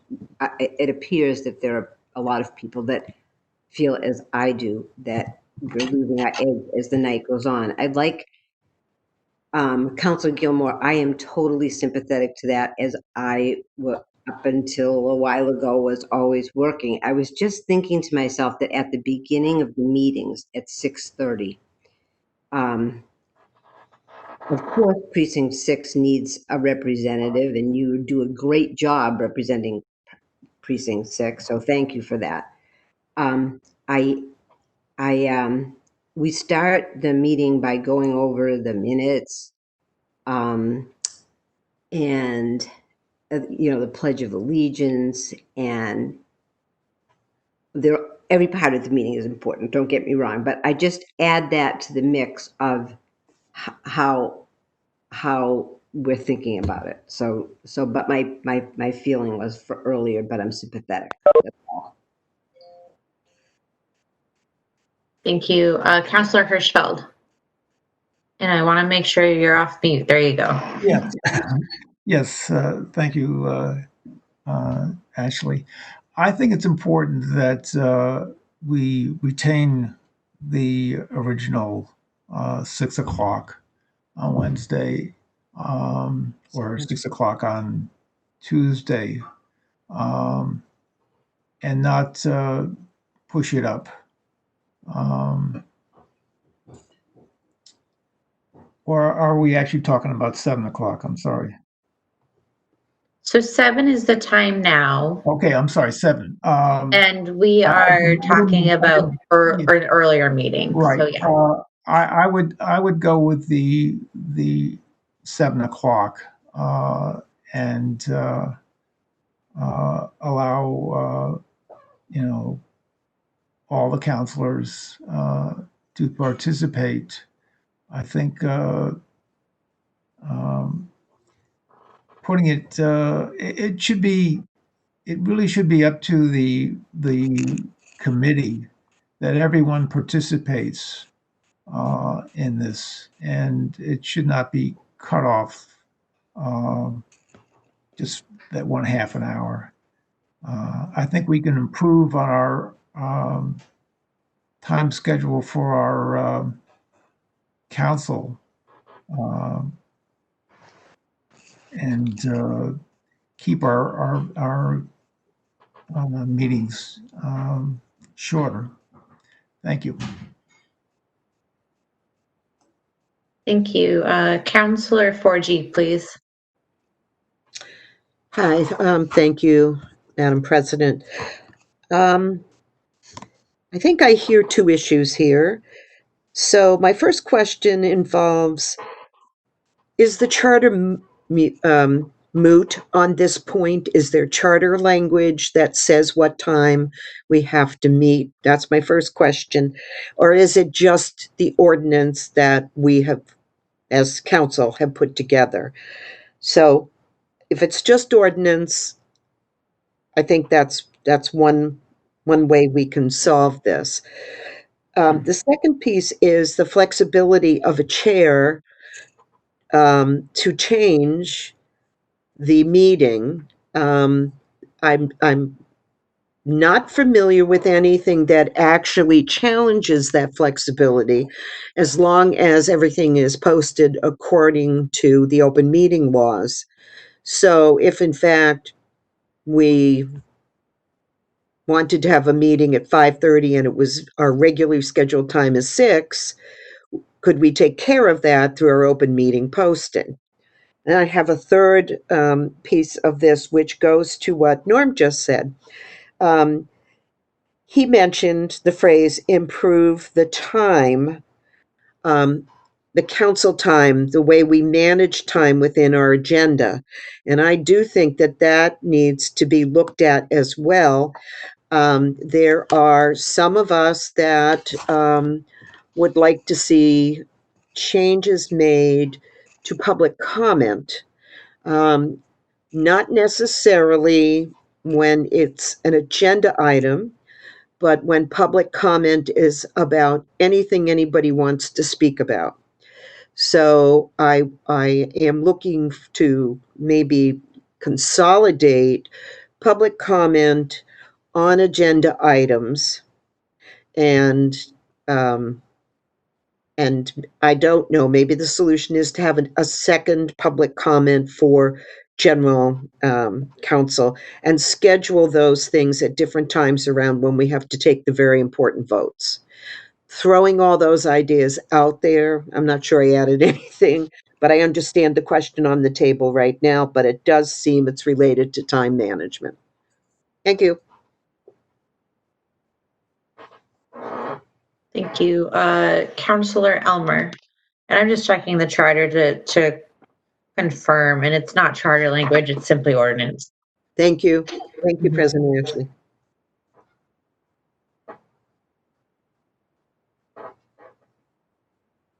Counselor Elmer? You're muted. Yes.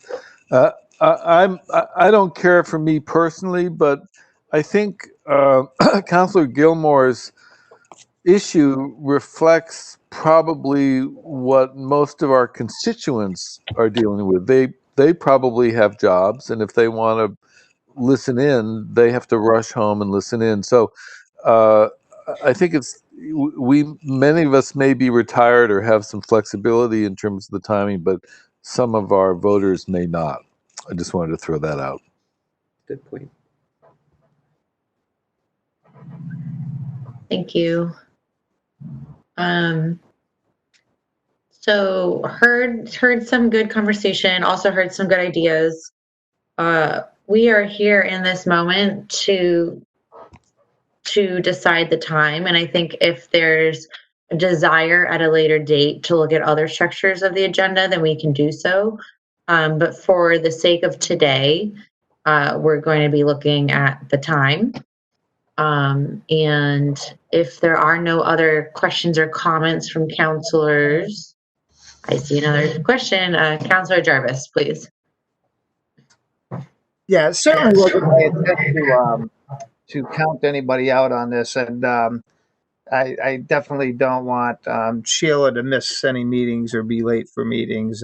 So I don't know if I can just resend my original or not, but yeah, that wasn't my intent, and it's only a half an hour, so yeah, that's what I have to say about it. So Thank you. okay. So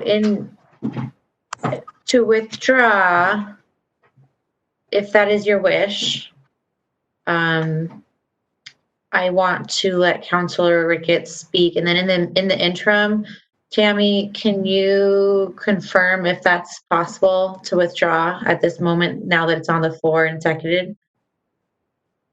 You have to withdraw the motion. Yeah, I'll check.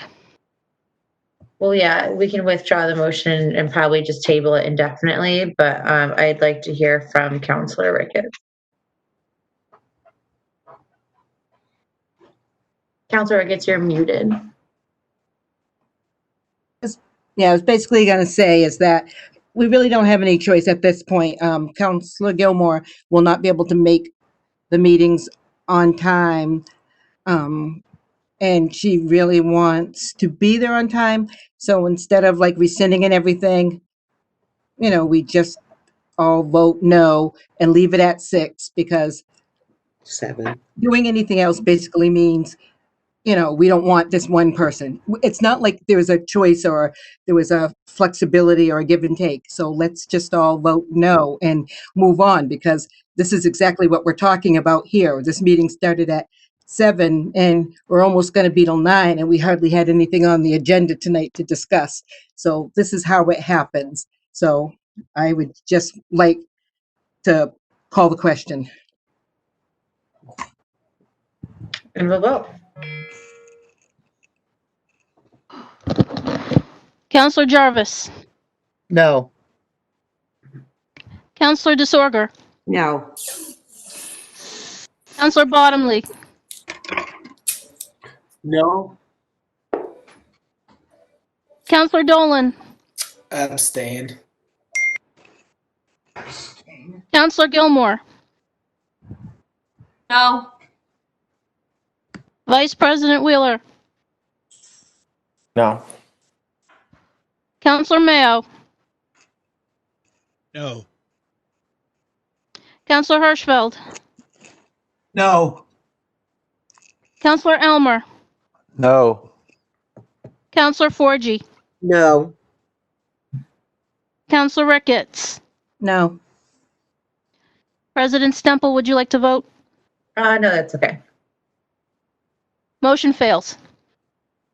Okay. All right. Next, we have some appointments on page 31. Councilor Gwynn is not here to read these, so I would ask for Councilor Ricketts. Okay, let's She looks like she's right on the page, so I don't want to catch anyone off guard. No, I pulled it up before we had that big talk, before we started that discussion, because I thought you might do that. Let me just get back to it.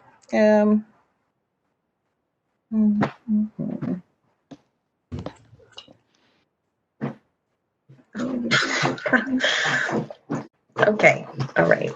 Hi. No, I should have never put my phone down.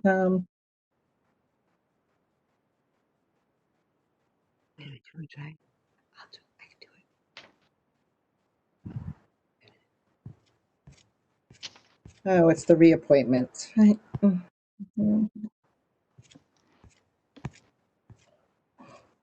Oh, you know what? I know I have an older one because I have the one with me on it, and I know I'm not on this one. So I can ask somebody else to read. Councilor DeSorger. I found it. Okay, Councilor DeSorger, please. Oh, on page 31. Yeah, I found it too. Thanks, Jenny. That the Greenfield City Council, pursuant to Charter Section 2-10, affirms the following appointments. reappointments by the mayor as follows. Emily Ballard, Human Rights Commission, term to expire September 30th, 2023. Wendy Goodman, Human Rights Commission, term to expire September 30th, 2023. Tohib Bakare, Youth Commission, term to expire September 30th, 2023. Linda M. Smith, Council on Aging, term to expire September 30th, 2023. David Lewandowski, Board of Registrars Republican, term to expire April 30th, 2021. Wanda Pyfrom, Board of Registrars Republican, term to expire April 30th, 2022. Eva Carrier, Board of Registrars Democrat, term to expire April 30th, 2023. Walter Boyd, Zoning Board of Appeals, term to expire June 30th, 2023. Second, 4G. Thank you very much. Any discussion? Counselor Tammy. Tammy would like to speak. There we go. Just a point. I don't know if this is a big deal, but it might be better if someone from that subcommittee made the motion, only because they were at that subcommittee and they know what to report as far as what they recommended. I don't know if that's mandatory. That's just a suggestion. And number two, I want to again apologize for the typos that I made at this order and for getting Councilor Ricketts. I had to put her in a separate order because I totally left her off. So, yeah, so that it's just a suggestion. I don't know if it's something that mandatory, but I just wanted to put that out. Thank you. Thanks. I don't think we have to have someone from the committee read it, but if somebody from the committee would like to report out, that would be wonderful. Councilor Ricketts. Yeah, so it was unanimous positive of all of the folks. Thank you. And I also want to commend the mayor's office for really getting behind making sure that our committees are as full as possible. I know that we had a little bit of lag there for a little while, and we're seeing these appointments come through, and I think it's wonderful.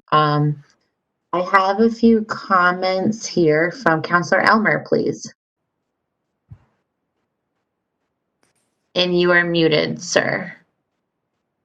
I hope that the mayor has checked that the numbers are right. I was embarrassed to find out that we had voted to put someone on the Historical Society when there wasn't a vacancy. And I don't know how that's going to get resolved, but that slipped right through. None of us bothered to look to see whether there are vacancies for this, and I'm just going to take on faith that someone did their homework here. But it's something that we have to watch out for if the homework isn't done. That's what I had to say. Thank you for that. I also see a comment from Councilor Wheeler. Yes, I just want to note that one individual in this order has made bigoted statements, which I've heard in public and in private, and so I'll be abstaining from the vote for that reason, but it does not, should not be held against any of the other people. I'm sorry, Councilor Wheeler, you blanked out when you said comments. Could you repeat what you said? For me, anyway. Sure. I said that I'll be abstaining from this vote because one of the individuals has made statements in public and in private of a bigoted nature, and so I don't feel comfortable voting to affirm that individual. Oh, interesting. Is there preference to take each individual one by one? Yes. And so that can be done. Tammy, when we do vote, is it okay if we vote individually by each individual? I suppose. All right, I will have to do some writing here. Okay, so the first vote is going to be for Emily Ballard for the Human Rights Commission. Right, and I have one more comment I have a few more comments before we take a vote. Okay. Thank you, I really appreciate it. Councilor DeZorger. That withstanding, I wanted to comment that I had read through the bios on the candidates, and I was quite impressed with the quality of the candidates that came before us. That's all. Thank you. Councilor Elmer. I have to say that Vice President Wheeler has put us in a bit of a bind because he hasn't told us who or what, and now we're in the position of voting for someone that he really thinks we shouldn't be voting in, and we don't know who that is or what the background is. I don't know how to resolve it, but I'm complaining, I guess, that we don't have enough information now to make a judgment on the question he's raised. Vice President. Point of order. If I'm correct, we don't vote. We're not voting up or down for these people. Correct, President Stemple? It says here that no formal vote is required, but at least 9 members must be necessary to reject. So if 9 people voted down an individual, then we would say no thank you, but we aren't actually voting to approve, if that makes sense. Right. So essentially the vote does matter if there's 9 people who see any individual unfit. And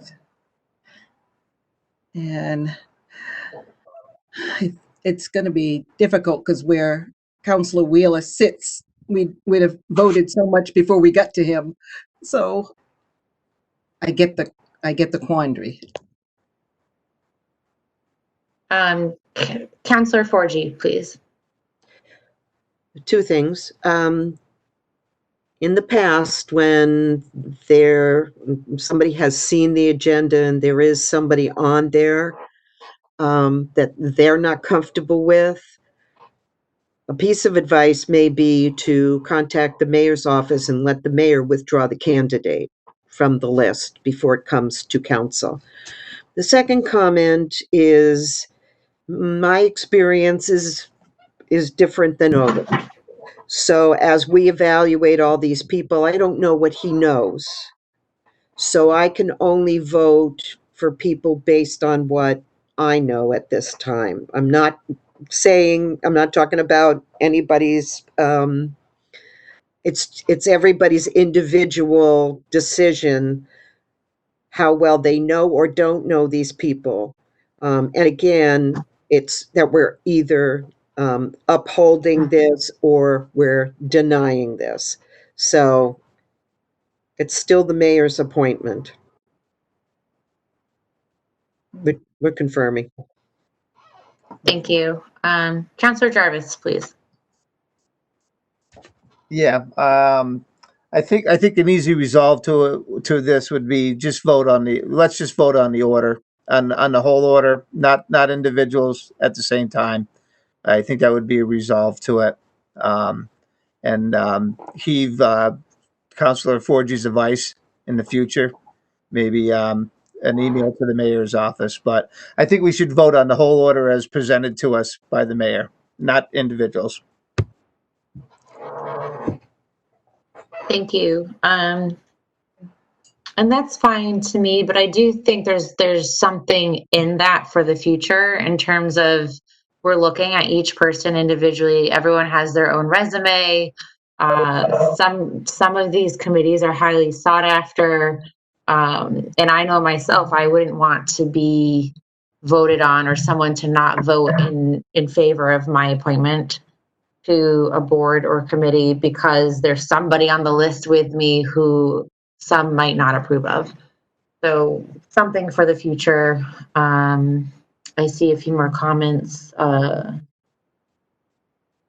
just want to make sure I'm not skipping anybody. Comment from Councillor Gilmore, and then we will vote.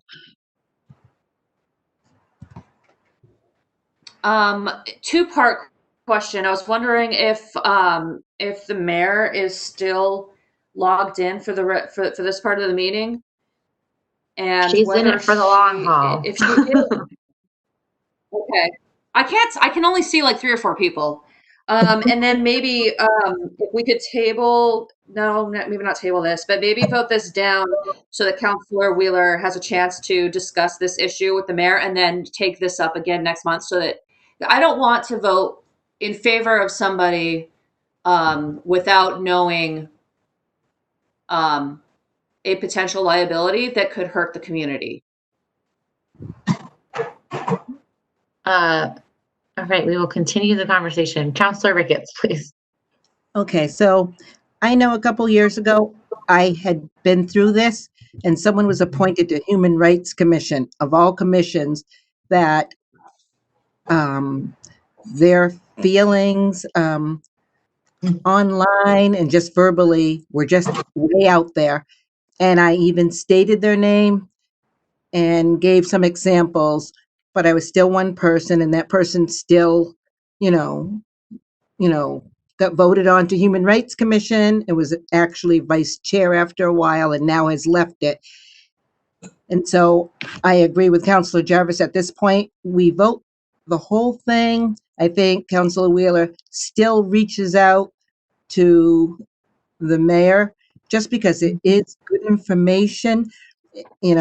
As much as it's like sort of a done deal, at least eyes and ears are going to be open, because if that happened, I'm sure we're going to hear about it pretty quick once it hits a committee, and something will have to be done. But yeah, let's vote the majority, and then hopefully that conversation with the mayor or with other members that are sitting on that committee, it gets to them, because that's just poison in a well of trying to do good work. So thank you. Thank you. 2 final comments, and then we will move to vote. Councillor Wheeler, please. Thank you, Councillor 4G and Councillor Ricketts, for your wisdom. I agree with you.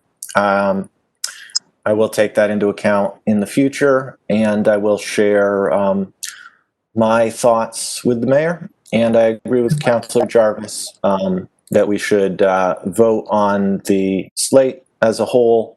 They would take effect if we were to take no action tonight, and it's not my intention to stop good appointments. Councillor 4G, please. There's another element involved in this as well, and I do agree with the decision to vote the whole slate of people. But for the protection of Councillor Wheeler and the individual that's in question, I wouldn't like it to be aired or viewed or voted on in public where there might be a possibility for libel or slander. Thank you. And it just goes without being said, like, these are all volunteer roles, but some of these volunteer roles, ZBA or Board of Registrars, are very important roles. And so I will move to not hear appointments in slates in the future, just so we can consider individual appointments and resumes and everything else in the future. We have a huge voting conundrum during a pandemic, and the Board of Registrars is really integral to that. So that's really important. Youth Commission, overlooked, but also very important. So that's my 2 cents, and I will move forward. Please, Tammy, for a vote of the full slate. Councillor Jarvis? Yes. Councillor DeSorger? Yes. Councillor Bottomley? Yes. Councillor Dolan? Abstain.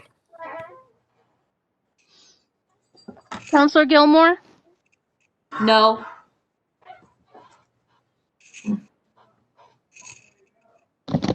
I'm sorry, I didn't hear it. Could you repeat, please? No. Thank you.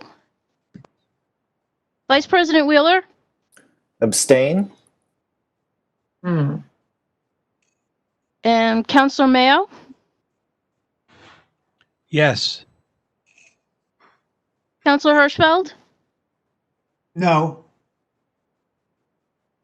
Counselor Elmer, Abstain? Counselor Forgy, Yes. Counselor Ricketts,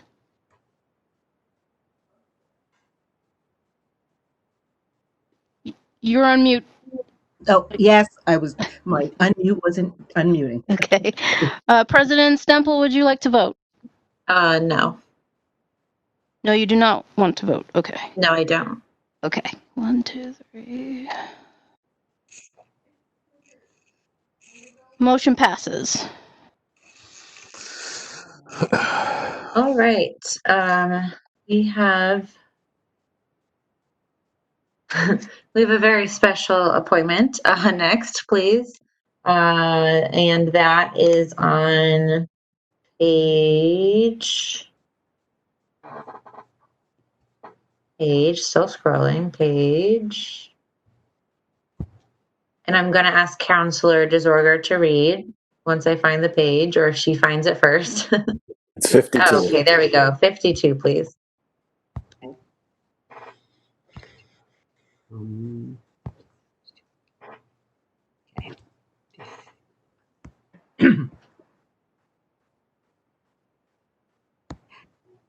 That the Greenfield City Council, pursuant to Charter Section 2-10, affirms the following reappointment by the mayor to the term of Youth Commission. Penny Ricketts, for a 3-year term to expire June 30th, 2023. Second, 4G. Any discussion? Seeing none, we'll vote. Counselor Jarvis, Yes. Counselor Desorger, Yes. Counselor Bottomley, Yes. Counselor Dolan, Yes. Counselor Gilmore, Yes. Vice President Wheeler, Yes. Vice President Wheeler. That's a yes. Oh, okay, thank you. Counselor Mayo,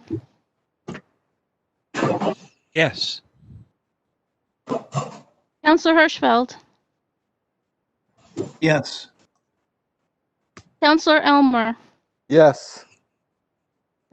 Counselor Forgy, Yes. Counselor Ricketts. Thank you. Abstain. President Stemple, would you like to vote? Yes, and it's a yes. Okay. The motion passes. And if you Yeah, I was would going to like, say, Tammy, you have the floor. okay, I'm sorry. And if you would like, I can put appointments individually as individual motions. We usually put them together as one motion to kind of save time. But if you want, excuse me, if you want me from moving forward to put individual appointments for individual motions, I will certainly do that. Can we add that to the chairs committee in October? Yes. Please, thank you.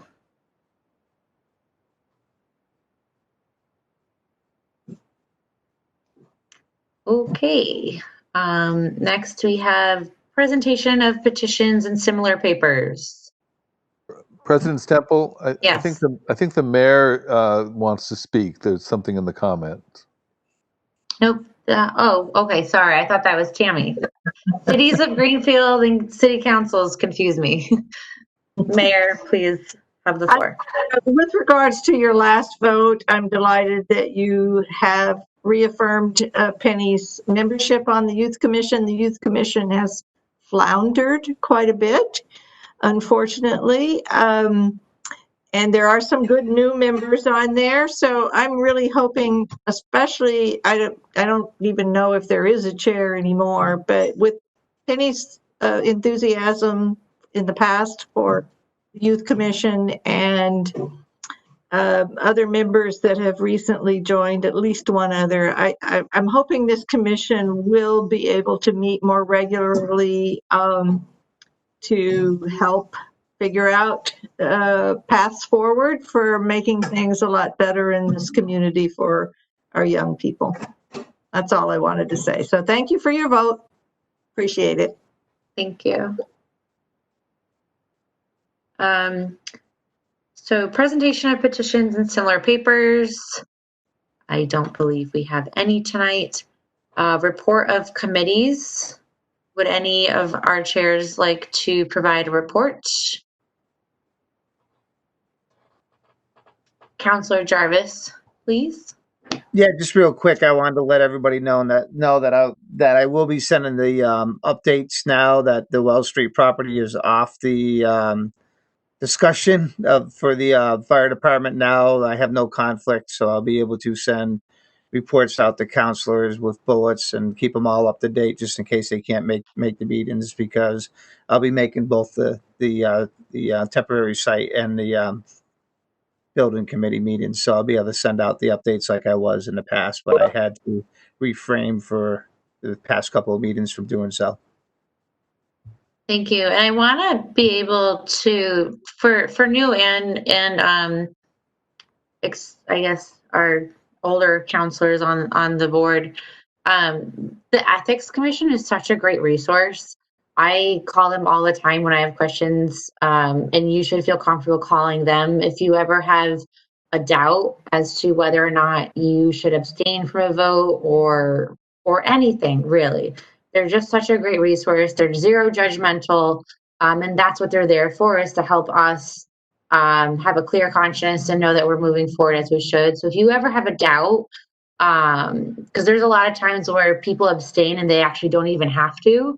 And so having your vote is really important. And so if there's a doubt and you're just not sure, feel free to call them. I have in the past, and they're always super helpful, and they help you learn along the process.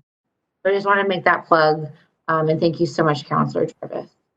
I don't think we have any unfinished business.